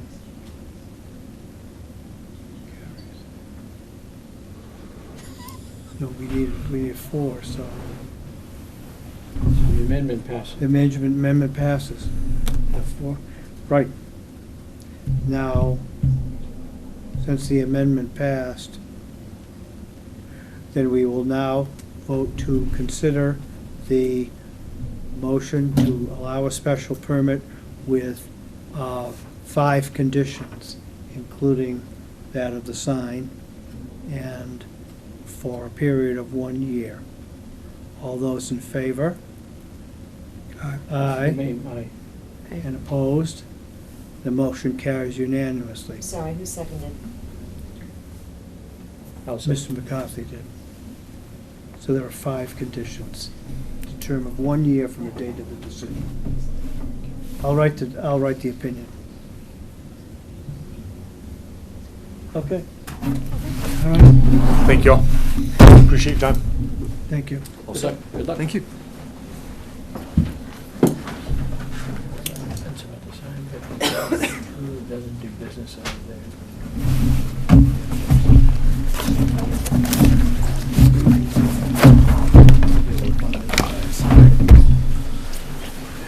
Pieces.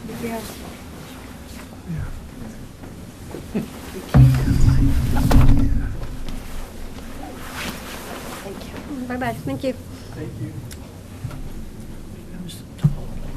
I made a mistake.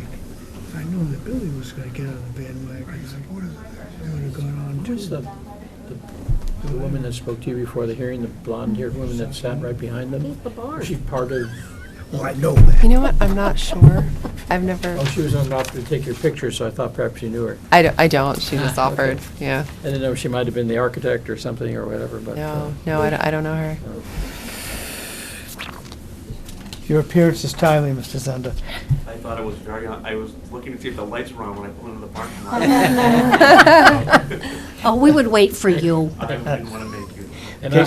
And nobody expected that one to go that I long. thought it would go half an hour. and I- Yeah. You did. You foresaw it, yeah. We do have case number 2077, which we will now consider, and that's the application of Peter Madsen Builder for a special permit as set forth in General Laws, Chapter 48, Section 60, Section 6, under Orleans zoning bylaw sections 16420, 16421A, and 16423 to raise and replace a pre-existing dwelling which is non-conforming with respect to upland lot area and frontage, and in the alternative seeks a variance. This property is located at 4 Seabreeze Lane, Orleans map number 16, parcel number 13. We have a quorum.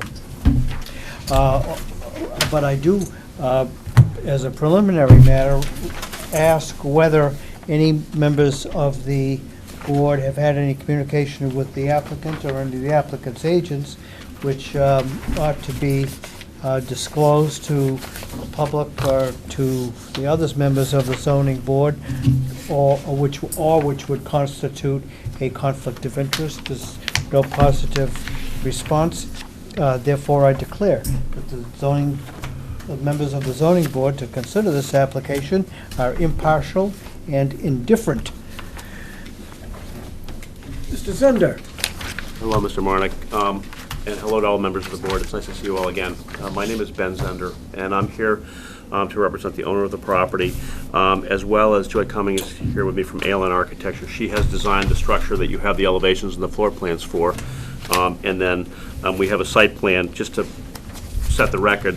There's a site plan stamped by John Demarest, which has the location of the structure on the site, locates the wetlands, and locates the essential aspects of the site. And then there are floor plans and elevations prepared by A-Line at pages A1.1, A1.2, A2.1, and A2.2. And then there are, in addition to that, there's EX 1.1 and EX 2.2. Existing, I'm sorry. Thank you. Just switching gears. This is an unusual case. I've actually never had this issue come up in my practice. This is a case where the definitional aspect of the bylaw, the way that it defines what lot coverage has to be, it defines lot coverage. Your bylaw prescribes a lot coverage in excess of 15% of a lot, but then it says it has to be 15% of your buildable upland. And so in 2013, your buildable upland definition was changed, as well as relevant flood maps have been updated over the time, which has had the effect of sort of squeezing and compressing the buildable upland for this lot. When you look at the site plan, you'll see that there's a dotted line that runs kind of in a circle from Seabreeze Lane around through the existing and proposed dwellings and back to Seabreeze. That area is only 3,836 square feet. And that's a function of both the definitional change and a function of the change in the flood maps, which has the unusual result of being that they define and measure buildable upland only that portion of the structure that's within the buildable upland, meaning the percentage is that portion. So the only way that you can reduce lot coverage is there's two ways you can do it. One is you can reduce the size of the structure within the buildable upland.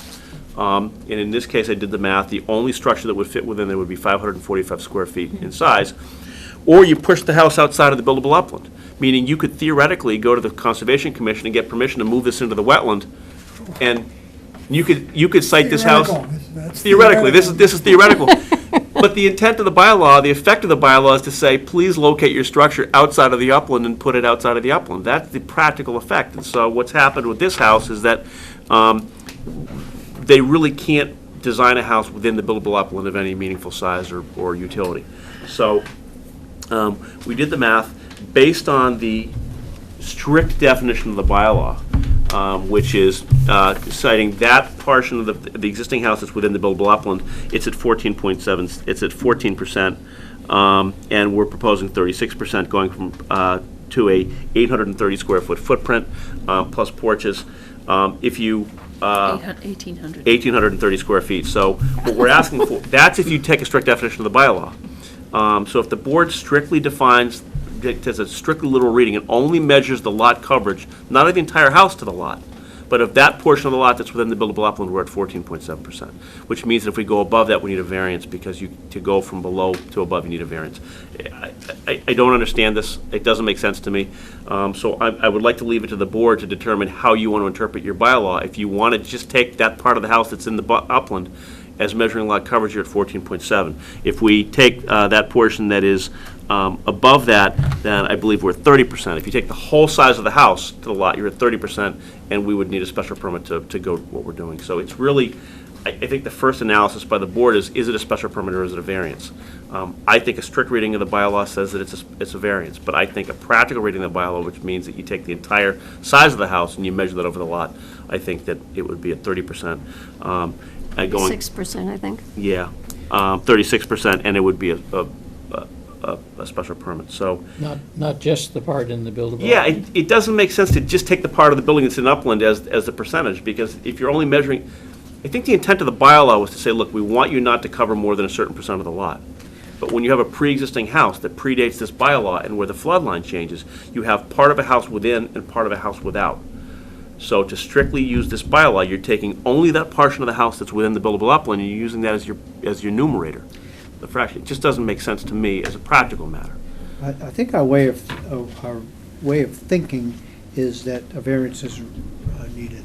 Yeah, And you need, so you'd have to follow, the problem being is that, and it's appropriate, Mhm. because the remapping of the floodplains brought to our attention and highlighted the topography, which is one of the principal characteristics in almost in every case distinguishes one lot from another and shows, and therefore levers in hardship. And that's Yes. the way the board has been thinking. I agree, Mr. Mardigan. I don't know that we may have actually, we've had no more than 2 cases, one of which we decided, one of which we never had to decide. But that was our approach. I agree with you, and I think you put it much more succinctly than I would have, and I appreciate that, Mr. Mardigan. The hour's late.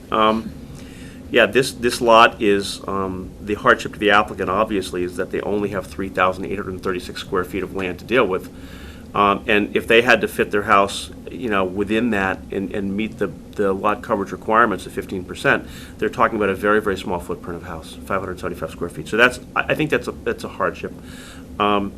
That is directly related to the topographical nature of this lot, which is that even though, and I forget, does the Orleans Board go out and do site visits? Do you go out and look at the site? I don't know if you do or not. It's not done Okay. on bank.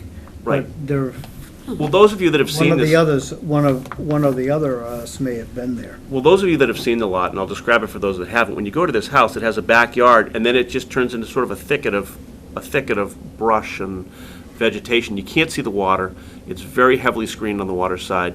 It just looks like a thicket going out beyond there. So it's really hard to tell when you're standing at the lot that there actually is a wetland there, other than maybe you can see some cattails to the side. So it really feels like it's an upland lot, even though it's not. It just goes from house to lawn to this thicket of brambles and different things. And so what happens is this lot, although it's a 21,448 square foot lot, because of the topographical nature of this lot and because of the definition of the flood zones, it becomes a very, very restricted lot to build. And that doesn't, in my mind, generally affect lots in the residential zoning district.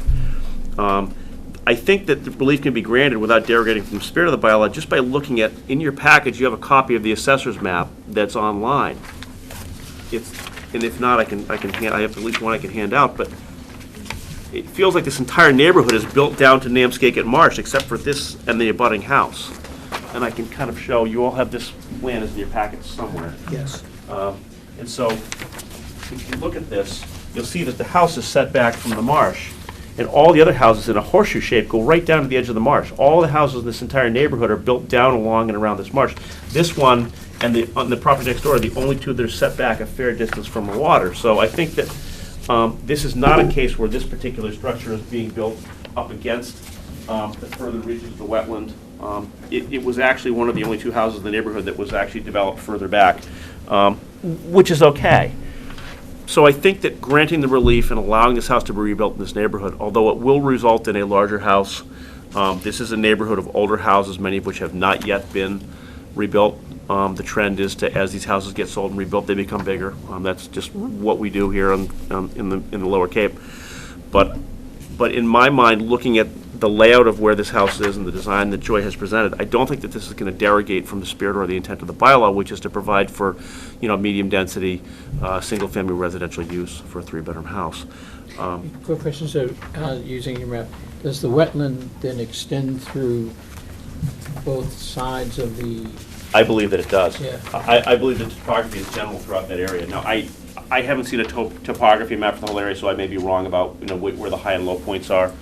So The flood zone is 16 feet, right? So are you allowed to build in? 13 feet. 13 feet. 13 feet. Oh. I thought it was 16. I think it's 16 in some parts of town. I don't know. It might be for another purpose. It might be for an ACEC or something like that. But for the purposes of the 100-year flood zone, it's 13 feet. Thank you. That's the difference. Thank you. Thank you.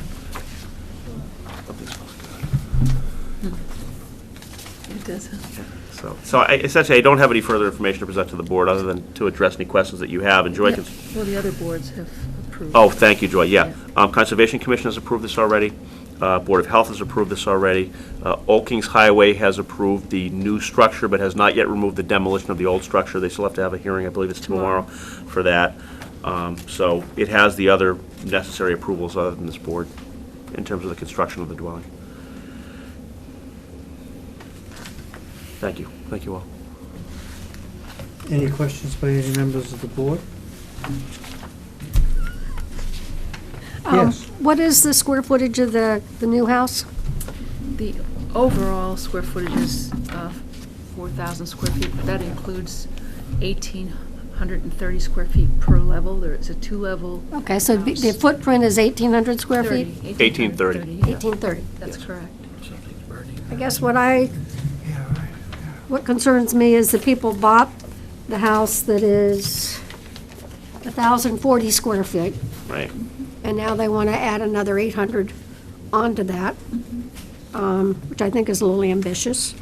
And I guess I'm not thrilled with setting a precedent of 36% coverage of the Right. buildable upland. Yeah. I The guess numbers climb really fast when you take those small buildable Right, uplands in there. right. So, I mean, I think there's a happy medium in between there that, I mean, I hate to set a precedent for building these really large houses in the wetland so, I mean, I think it's Understood. Yep, limitations that we have to set somewhere. okay.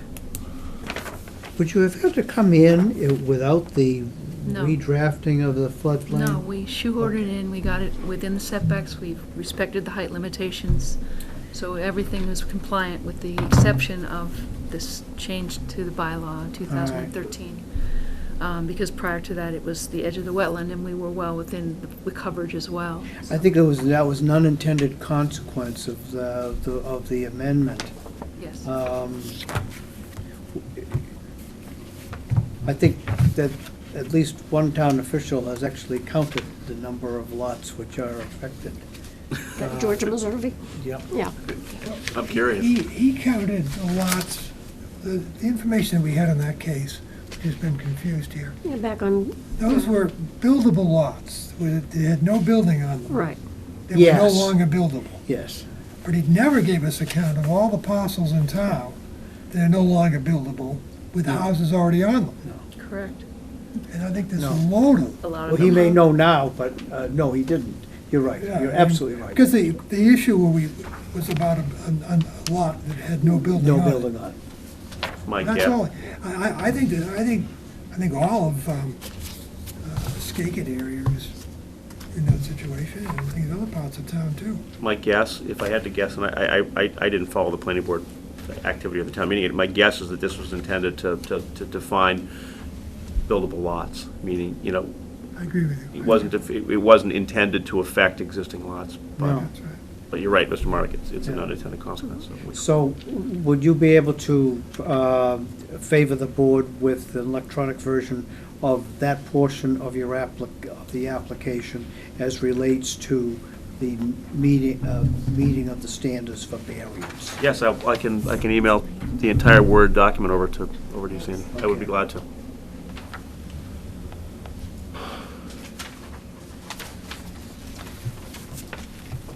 Are there any other questions? So in that case, we're looking at really the pages 4 and 5 of your narrative. I'll send the whole narrative over. It's a single Word document. I'll send the whole, if that's okay. Mr. Right, McCarthy. but for our voting purposes, for the hardship and other factors is essentially what we're considering. I'm just making a note on my phone. I'm not trying to be disrespectful. No. Okay. Then, is there anyone else present wishing to speak in favor of the application?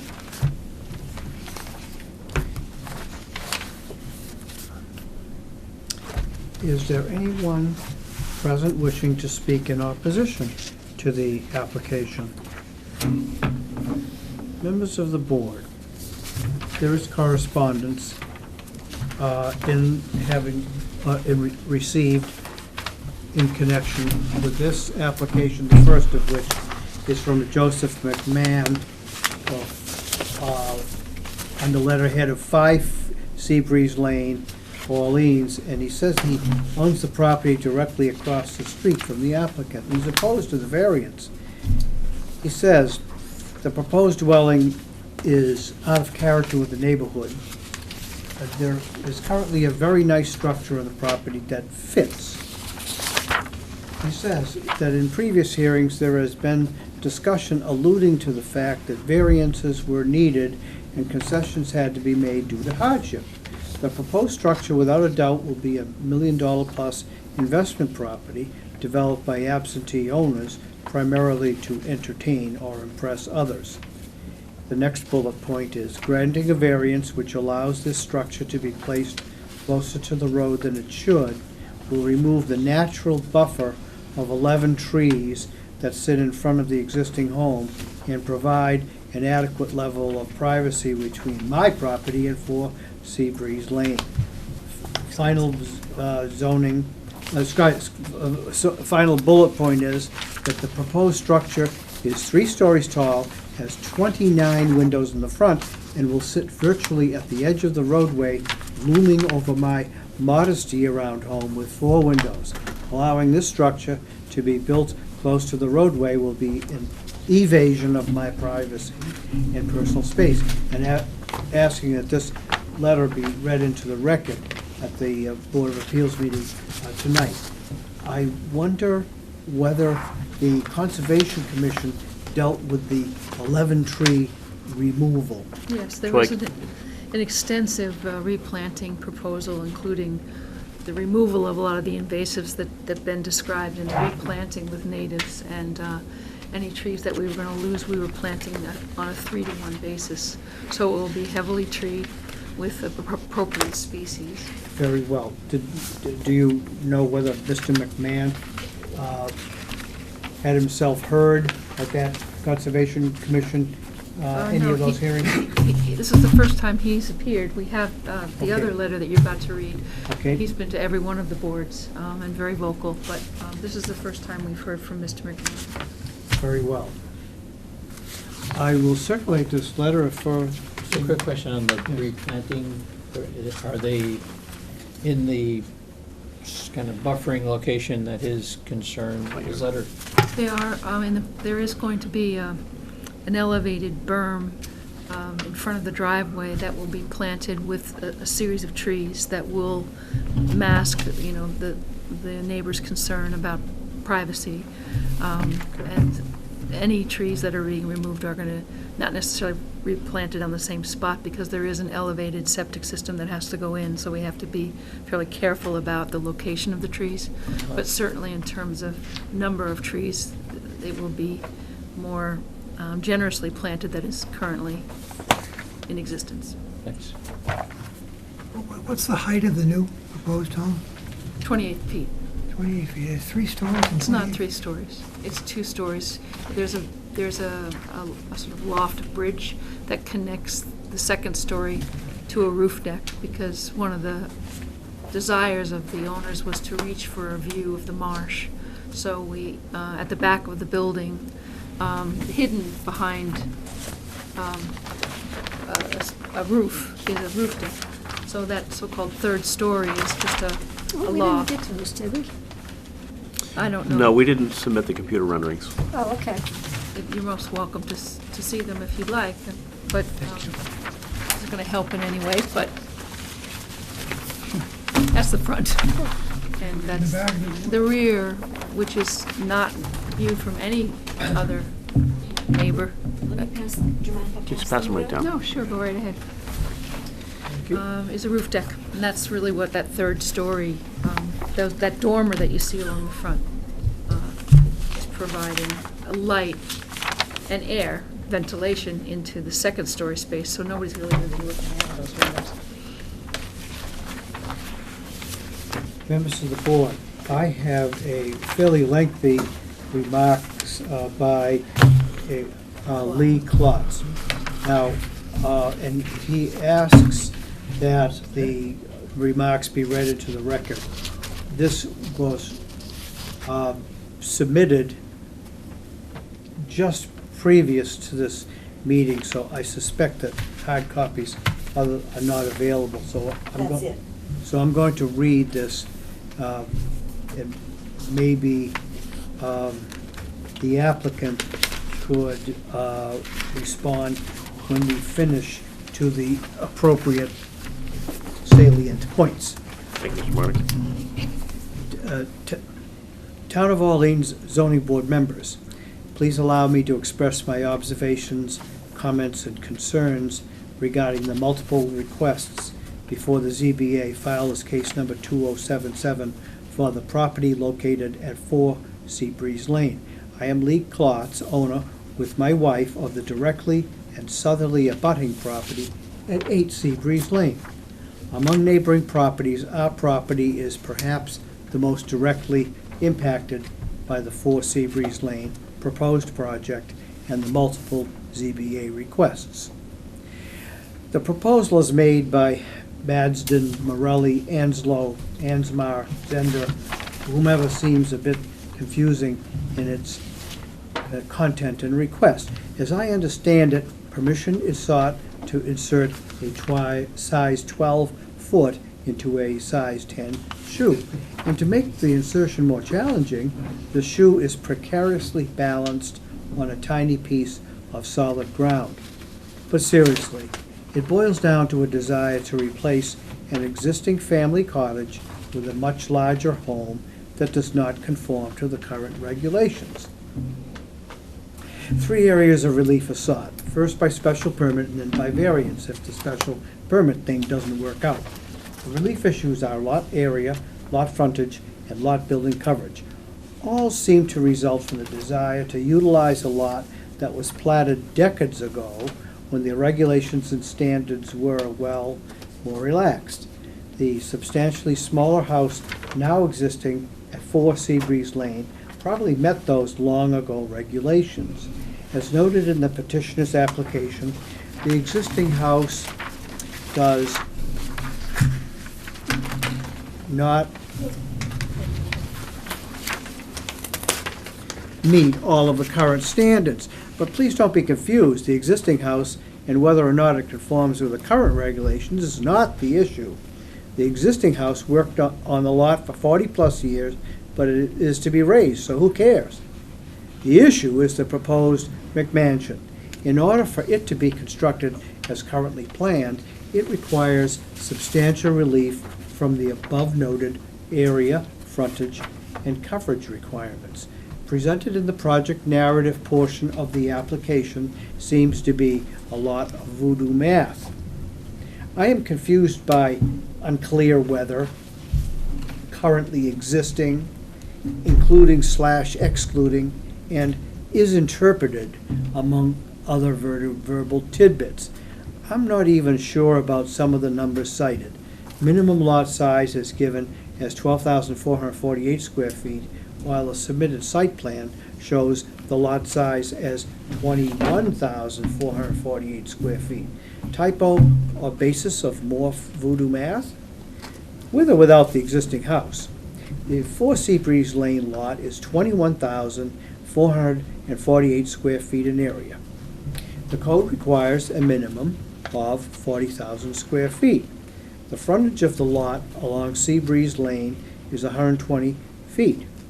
The code requires a minimum of 150 feet.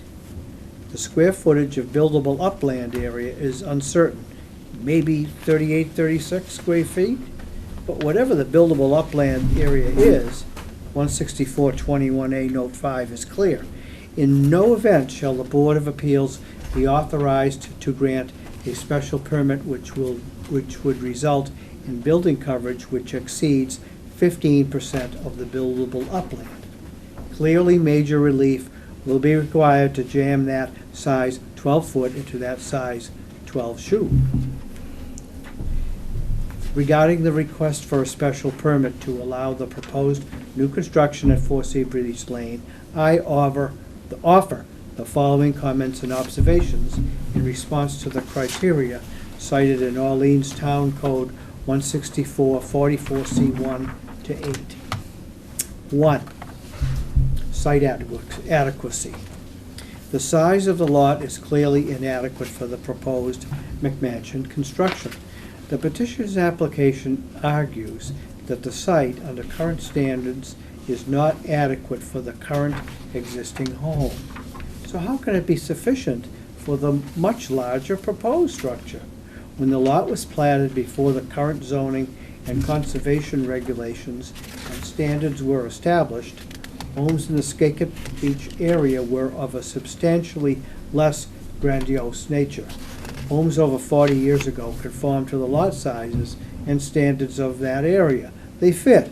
The proposal before you does not fit on the 4 Seabreeze Lane lot. 2, site suitability. The property at 4 Seabreeze Lane is zone residential and is currently occupied by an existing family beach cottage. It is very suitable for and compatible with the type of family cottage community that has long existed in the Skakit Beach area. McMansion gentrification is not suitable for the neighborhood. 3, traffic and safety impact. Should just a simple 3-bedroom replacement residence be constructed, no traffic or safety problems would be anticipated from good neighbors. But I look back to a recent July 4th weekend when the existing 3-bedroom home, advertised maximum occupancy 6, had 13 exclamation point in parentheses, vehicles in the drive, yard, and in Seabreeze Lane for the entire weekend. Numerous people occupied the house and, based upon the volume of conversations, perhaps alcohol was involved. This kind of an occupancy situation could result in substantial negative traffic and safety impacts in the neighborhood.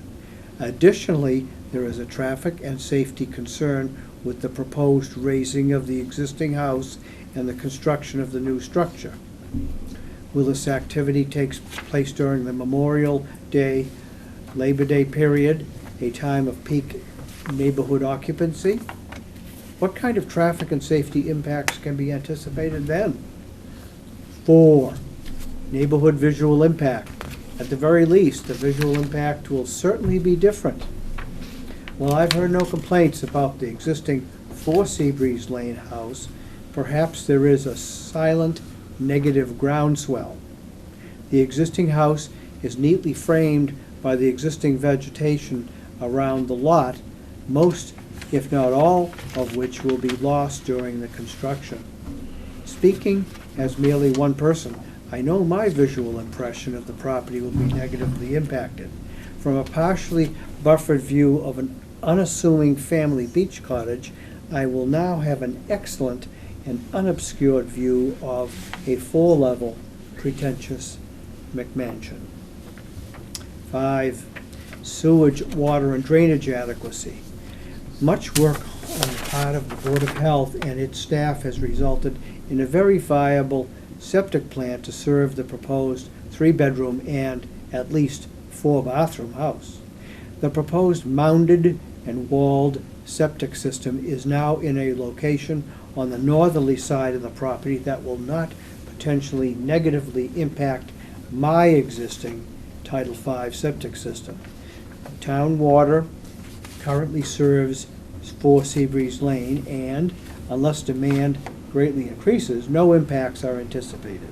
Regarding stormwater drainage, I think the potential impacts of the proposed projects are a bit unclear. Impervious surface area will substantially increase. The contours of the lot will certainly change as the property is developed. Existing vegetation will be removed and new plantings will certainly evolve, but over time.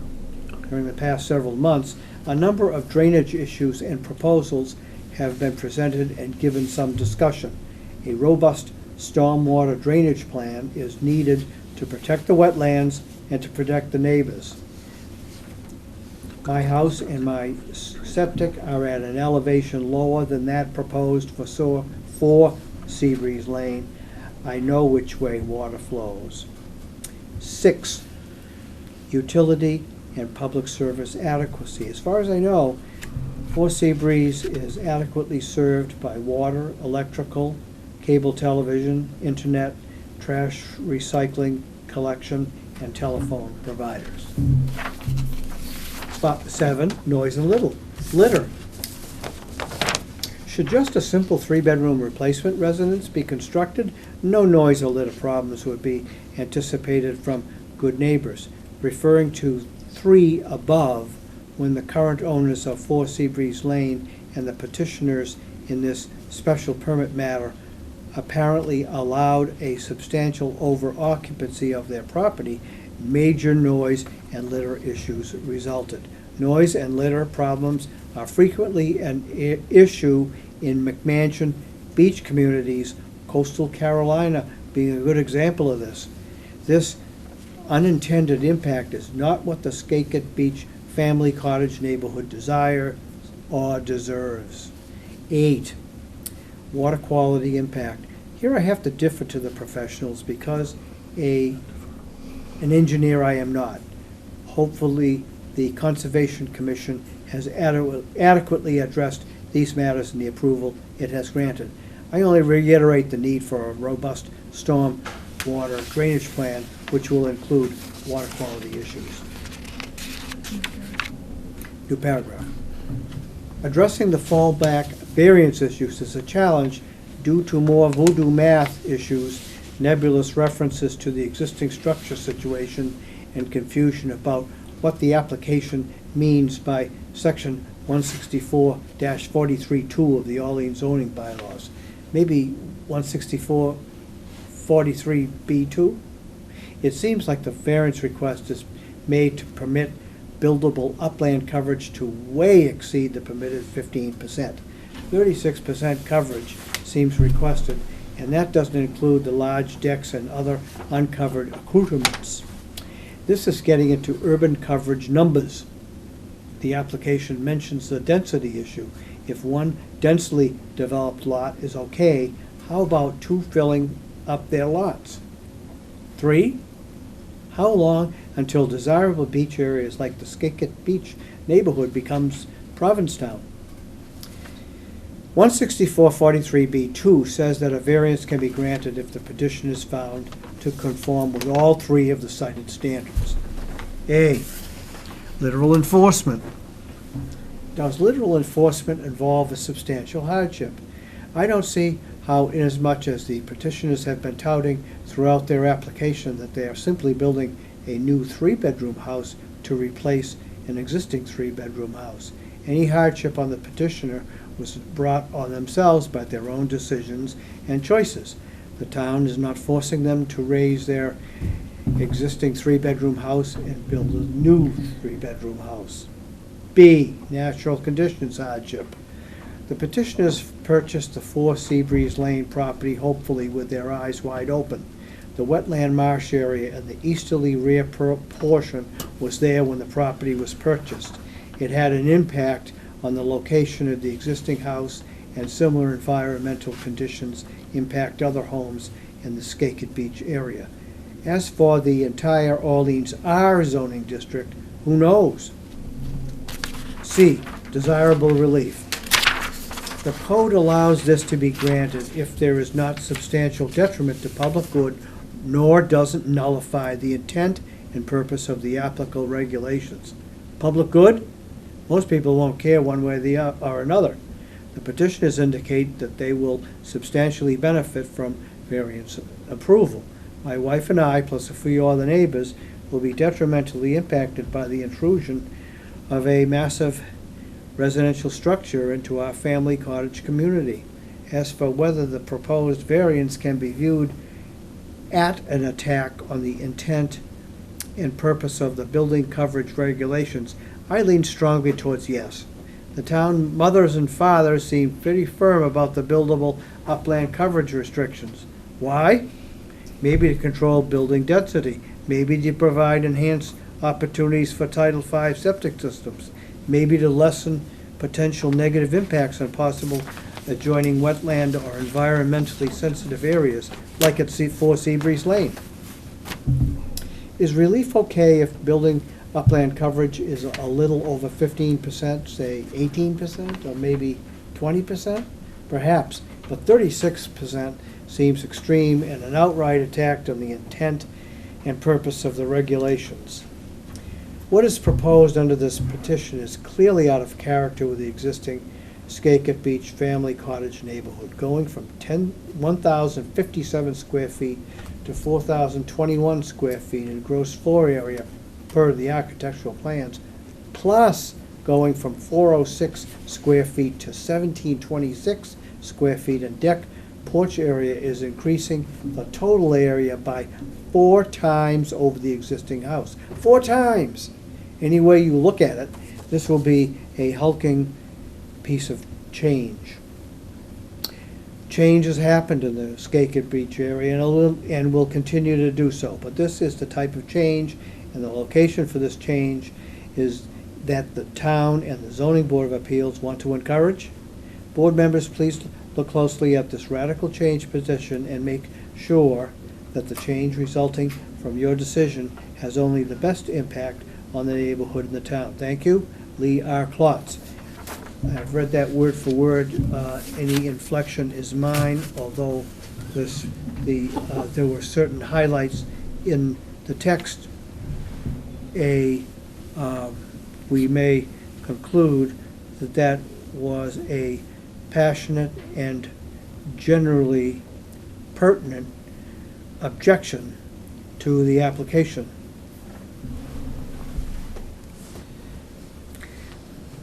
How much is diffused? How much can you diffuse? My comments, Mr. Chairman, this, first of all, I think it's thoughtfully written. I think it's sincere. It's humorous in spots, and I think he's generally on point. So I don't take issue with the writing, and I don't take issue with Mr. Klotz's sincerity or thoughtfulness. I have to say a couple of points I would distinguish. He says that the bylaw says that you cannot grant a special permit to exceed 15%. That's under 16421A Note 5, which says that when you're considering an application to exceed 4,000 square feet in ground lot coverage, you can't exceed 15%. So this is not that situation. We're not there. He basically, and also I have to say, I really appreciate Mr. Klotz's ability to look at some of the standards and say that the project meets those standards, in terms of utilities and other things. Generally, his comments come down to really 2 types of comments. One is that it's going to impact traffic and safety, and the other is that it's too big. That it's too big for the neighborhood. I think he used the word McMansion repeatedly. That's a subjective criteria. I think if you were to ask the homeowner and many other homeowners in Orleans, they would say that a 4,000 square foot house is not a McMansion, and it's not too big. Also, when you grant these permits, you look at the neighborhoods. And there are 2 types of neighborhoods. There are neighborhoods that have gone to increased size houses, and there are those that are going to go to increased size houses. It's just, when I look at this neighborhood, it seems to be primarily somewhat dilapidated, 40s, 50s, 60s construction houses that are going to turn over and be conveyed and are going to be made bigger. I think personally that this house is in keeping with the type of architecture that we see in Orleans. It's in keeping with the size of the structures that we see being built in Orleans. It's built to maintain setback requirements. It's built to maintain height requirements. It's an 1,830 square foot footprint, which is certainly well within what's permitted without going for a special permit for over 4,000. So I appreciate his comments. And the other thing is, with regard to drainage issues, Conservation Commission extensively reviewed drainage and imposed an order of conditions to address those issues. Finally, the board may note that one of his comments about the Board of Health working diligently to locate the septic system was actually the result of the applicants agreeing to move their septic system from Mr. Klotz's side of the property to the other side of the property to address his concerns, and that's why you see the septic system on the north side of the property. And so he had the same types of remarks for conservation And historic. and historic, and the boards, listened to them and I think took them into consideration. So we're hopeful that you will still see fit to grant a special permit here. And just, if I try to pay attention, but his 36% of lot coverage, was it? No. As opposed to what, 15? I know at your outset we're trying to, Yeah, 36% is a big number. Look, if you wanted to come in and get a variance or to build a 36% lot coverage in a typical situation where the whole lot was upland, I think that there probably wouldn't be a meaningful chance of getting that type of relief. But in this particular case, because of the way the landform works, and when it rises up and gives you 3,681 square feet of, the number just gets big when you calculate it that way. The lot is still 21,448 square feet, so I think the number is high because of the topography. So if that addresses the question, Mr. yeah, Chairman. no, I Okay, think to have that on the record is a helpful, thank I you. thought the lot was 12,000. It's 21,448. Typo, maybe. It was our typo in our analysis. It's 21,448. Oh, okay. Yeah. Ms. Cummings, do you have a sense of, not building coverage, but the livable area? I mean, on the multiple levels, what do we know? Yeah, I mean, each level is 1,800 square feet. And then there's this access bridge, which is just a walking bridge, much of which is a stairwell that gives access to a second, to a roof deck, which is fairly sheltered. So, you know, it's really, I would say, under 4,000 square feet of livable space. It's, you know, somewhere in the 3,000s, 3,500 square feet, which is pretty typical of a year-round three-bedroom home, which is really, I guess the other point about this, which I don't know is necessarily relevant, is these owners, that building which they've been renting, which is why he counted 15 cars there over 4th of July. Yeah. I don't think that's relevant, but their intention is to make this their home. And although they won't live here year-round, their intention is not to rent it out and be more detrimental to the neighborhood. It's actually to be more respectful of the neighborhood. So in response to some of Mr. Klotz's concerns, I feel their goal is for property improvement, extensive property improvement, so. Speaking for myself, the board is generally neutral as far as that type of use. Sure. Although Mr. Klotz, having viewed this hearing, may be comforted by that representation that you make. At the outset, we have treated this as an application for a variance, and we're dealing with relief in that fashion. Mr. Klotz appropriately argues that some of the standards, the 14 standards under the special permit, were not met. We don't need to worry, we don't need to be concerned with those standards because we're dealing with the variance. We don't need to deal with that, we don't need to make findings, I don't think. I agree, Mr. Marnick. Yeah. I agree. Those are findings for a special permit grant, so. I mean, generally speaking, the board, this board takes a holistic approach.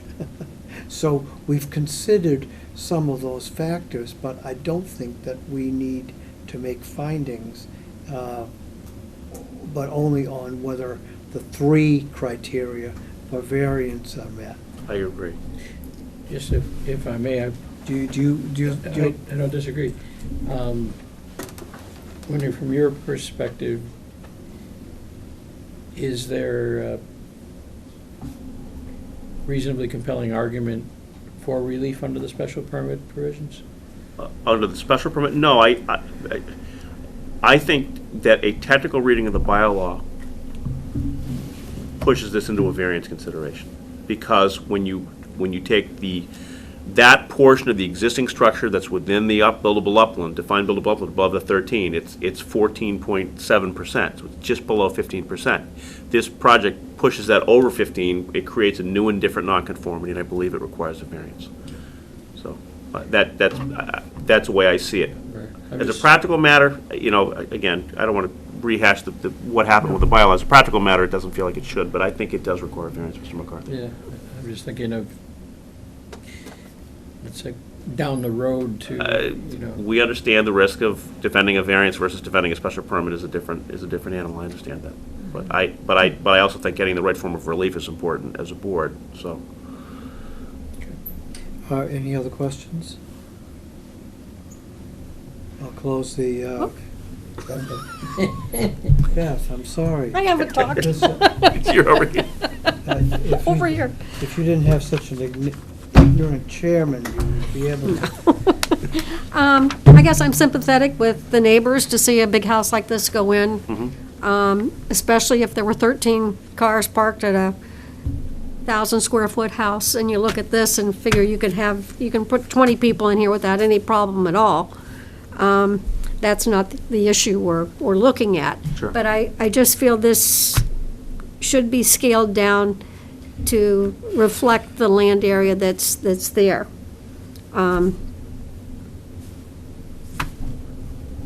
I mean, I think this is probably the largest house built in this area at this point. There's other houses that are In the neighborhood. just right in here. Within Seabreeze? No, within this little, No, it's not, because I've worked on others that are bigger, certainly. But yeah, but that's I not would say really- it's probably in the The top. immediate, you closed it to public comment, I don't want to step on the toes of the board, but No. the immediate neighborhood, the 2 or 3 houses around it are similar to the one that's there right Right, now. right, But when but- you, on your way in, and if you go that second layer, level out, within another, the houses get Yeah, I mean, larger. I'm all for change, and I'm all Right. for letting people build what they want to build, but I also think you have to be cognizant of your neighbors and the houses around, and that's why I'm sympathetic to the neighbor, and I guess would like to see something smaller than a 24 by 20-foot great room. Okay, no, understood, I'm listening to the whole, I'm obviously Yeah. listening, we're listening. Yeah, I mean, I just think there's places that it could be brought in. Yeah, it's true. We are dealing with a question of variance, but philosophically, the question is, who's the first to come in the neighborhood? And if you're not the first, then who's the second, and who gets compared with which property? Now, all Right. properties we know are unique. I think P-Town did that, took a buffer and arithmetically calculated the percentage by Yes. which you could exceed but not go any further. Yeah. And it's turned out to be an administrative nightmare. It is. But it was one way to mollify and pacify a lot of objectors who felt that there were outrageous exceptions being fitted in to smaller structures, because P-Towns like Marblehead and so many We also other, have ta- zero lot or line. New Bedford, where the lots are small and land use is very sophisticated. We don't have that here, but that's the type of analysis. Sure. I've always felt very uncomfortable with mechanisms that relate to adjoining properties or relate to lot size. It's like the National Seashore, you could have 1.5 times what was built in 1959. It's like, those are accidental comparators. And so I could say, by way of argument, that this house, if it's permitted in something along that, is doing everybody else a favor, because it's setting a standard by which when they go to put their houses on the market, and they do go on the market, when they put their house on the market, everything else, they're setting some kind of a baseline. There will be a baseline at some point. This is the first one in. It's always the hardest to permit the first one in. But You know, I so- think the other point is that this particular client has made every attempt to make sure that they were compliant relative to setbacks and scale and height. So relative to the size of the building, Yeah. had it not been for this particular variance issue that we're discussing, they would have been 100% compliant. So, If our view is accurate, and I believe it is, that the floodplain question came into play by that inconvenient amendment, making certain areas non-buildable upland, then you would have had a harder road under special permit than you have with the variance, because we consider that to be topography, which no one can really challenge. Yeah, except, look, just because you're dealing with a variance, yeah, the standards are fewer, but that doesn't mean the hurdle is lower, and so you certainly, you're considering the hardship to the applicant, and considering the hardship to the applicant, you consider all factors that you want to consider, and one of those is, do they need a house this big? I mean, you certainly have a right to consider that question, but, we ask that you consider it in light of, setback requirements and height requirements and everything else, so. Well, sure. Can you ask what the height, I'm It's almost 28. afraid to ask, but the height of the existing or pre-existing building? Oh, the height of the existing Well, building is pretty low. probably 18 feet, and So, it's yeah. about, and this thinking is it- 28 About feet. 10 foot. Looking Yeah. at the We've added a front story. view from the butters across the street, it is It's a two-story building. imposing, despite the, and a two-story as opposed to three. It's an imposing structure, but it doesn't interfere with the view. So I think, personally, the way that I can best put this informally is that this house has more of a presence than what's there before, and that's a felt presence, and I understand that. And also, change is difficult, especially in quarters this close in the neighborhood, and that's also a factor that it's hard to quantify, but it's there. So I'm not sure that reducing this house, dropping the height 2 feet or reducing it by a few hundred square feet is going to change that impact on the neighbors. My guess is, like all of these houses, after it's been there for a couple of years, people tend to get used to them. They weather in, the construction noises are gone. So if the board as a whole feels that we need to go back and redesign this house, obviously the client's going to have to do it, but I don't see that it's going to change the dynamic in the neighborhood in any meaningful way. Just as a minor, it's Yeah. almost a technicality, the builder is a California. No, he is their agent. He's a builder. The builder for the project is Craig Sweeney, a local builder. Is the builders who? So the Craig appli- Sweeney. Craig the- Sweeney. The applicant is a Craig Sweeney. Carlsbad, California. Yeah, he's a I caught dear that. friend of the owners who, so he's the agent for them. He represents them. He's interesting. If you look him up on the internet, Peter Madsen, he's comes from a boat building family on the West Coast who moves such as in a house construction, and his houses are beautiful. Yeah, very beautiful. They really look like somebody built a wooden boat, those types of construction materials, gorgeous Amazing, materials. yeah. If you look up Peter Madsen online, you'll see his work, it's gorgeous, but he's the agent for the builder who's coordinating the project. And then Joy is the architect, and Craig Sweeney, Just the builder. who's local, is building the house, who does very nice work. So. Anything further, members of the board? We'll close the hearing to the taking of evidence, and I'll ask the sense of the board.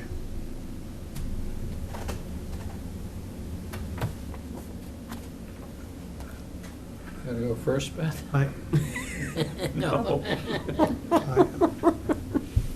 You go, Bill.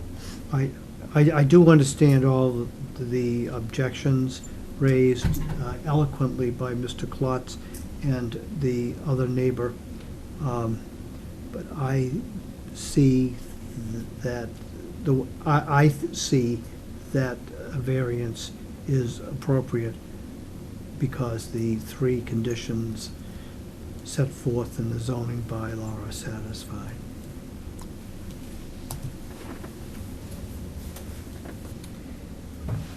In a narrow construct, I'll concur. I find myself in the unusual position of agreeing with Beth on size. This is really a dramatic change. This is 4 times what's there now. And the 4,000 square foot house on a basically a half-acre lot, that's a big, forget all the rate, that's just a big presence in a small area. This is a very small lot. Now it's 40,000 square feet. I'm very sympathetic to the residents who are going to be looking up at 2-bedroom, 2. a much bigger house with balconies looming over them, and it just really changes the whole nature of that community. And I'm sympathetic to the fact that, maybe somebody comes along and convinces us, but 36% is a reach for us. It's a new high, isn't it? I think so. By substantial amounts, I think. would you then suggest that desirable relief may not be granted without substantial detriment to the public good or nullifying or derogating from the intent or purpose of the zoning bylaw? Is that the standard which is not met for a variance? I've already ruled that we're considering this, that would be the standard which is not met here, and all three have to be met. Could you repeat the three standards? Yes, Are they Three- in here? Let me- yes, the three standards are as follows. Oh, they're right in there. A literal enforcement would involve a substantial hardship, financial or otherwise, to the petitioner. Second, the hardship is owed to circumstances relating to the soil condition, shape, or topography of the land or structures, and especially affecting such land or structures, but not affecting generally the zoning district in which it is located. And the third is that desirable relief may be granted without either substantial detriment to the public good or nullifying or substantially derogating from the intent or purpose of this chapter. So, under the circumstances, Mr. Mulligan, your suggestion is that the scale of the project then is a substantial departure from the intent of the zoning bylaw as enacted by the town. And you join in that to some extent. Is that a fair, It is, yeah. Ms. Van Giesen? I would have to agree, With Mr. Mulligan? yes.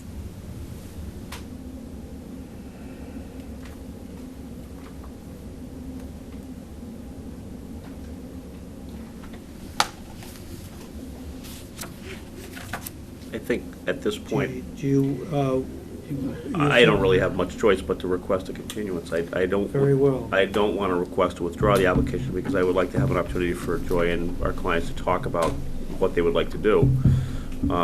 So I would ask for a continuance of 30 days. Is that okay, Joy? Sure. Okay, 30 days so that we can reevaluate this project in light of the comments of the board, which we very much appreciate, by the way, all of you. So- Sandy, is December 3rd the first meeting of January? January 3rd? January 3rd. So maybe, Ben, maybe the meeting after that one? Today is the 6th. January 3rd, is the January 3rd meeting available, or is that, you saying the board's not meeting on that day? Then we get into questions of whether everybody's available. Okay, I certainly we want to be, no, but I mean, look, there's a substantial question here, so I don't want to rush you. I don't know what we're gonna The do. next one is the 17th. It would be the 17th, yeah. Yeah. okay, January 17th would be okay. That's All okay right, with the let's do board. that. Your request to continue the hearing until January 17th is allowed. I need a motion, I need a Wait. second, I need You a want a vote. motion? So made. I'll move it. I'll wait. second. One moment, Mr. Marnick, do you Yes. mind? Okay, thank you. When are I- you not here? I think we should, I'm not here on the 17th, so we should do With that. holidays in between. Go 3rd. If you're not ready, we'll go after that. I don't disagree But I'll make a point of doing it. So they can look at it. No, it just makes sense, you have three on Well, we can do that. I have my serious plumbing down there. Okay. No, I'm satisfied. No, the scope of that is way over the top. So stupid. Convince me of it. I'm very uncomfortable way of doing When I mentioned in a narrow construct, that was kind of where I was got to. Yeah. Mr. Marnick, Joy's not available on the 17th. Would it be permissible to schedule for the 3rd and? The 3rd, would it very be- well. hope and see We're what- trying to give her time, so. Okay, thanks. Then we need a motion to allow a continuance to January 3rd. Do I have a motion? So moved. And a second? Second. All those in favor? Aye. And opposed? The motion carries unanimously. Thank you all for your time. Would you Always. will you please also confirm that in writing Yes, for the file? yes, I will. And I'll send you over also the findings. Okay. Thank you. Thank you all for taking the time. Is Thank you there- for waiting for me. Did the neighbors get notified? That was the hard part. Thank the prior applicant. Trying not to get a speeding ticket coming through Truro, so, Oh, yeah. Hearing. But yes, I can notify the neighbors. And, I think at least the two Blue Road. Is it, this is, I don't even know about my own situation, but generally speaking, let's say one or more attendees tonight is unavailable on the 3rd, but Bruce or others are, they have to familiarize themselves with the case or not? no, because They have to we, watch the hearing. yeah, they have to watch. Yeah, it. that's what I mean. That's So- right, yeah. So they can be kind Yeah. of, Do we have that relief showing the structure? There was Oh, a the a three-dimensional? diagram to that effect that was Oh, I floating. gave that to Oh, can we have those? Oh.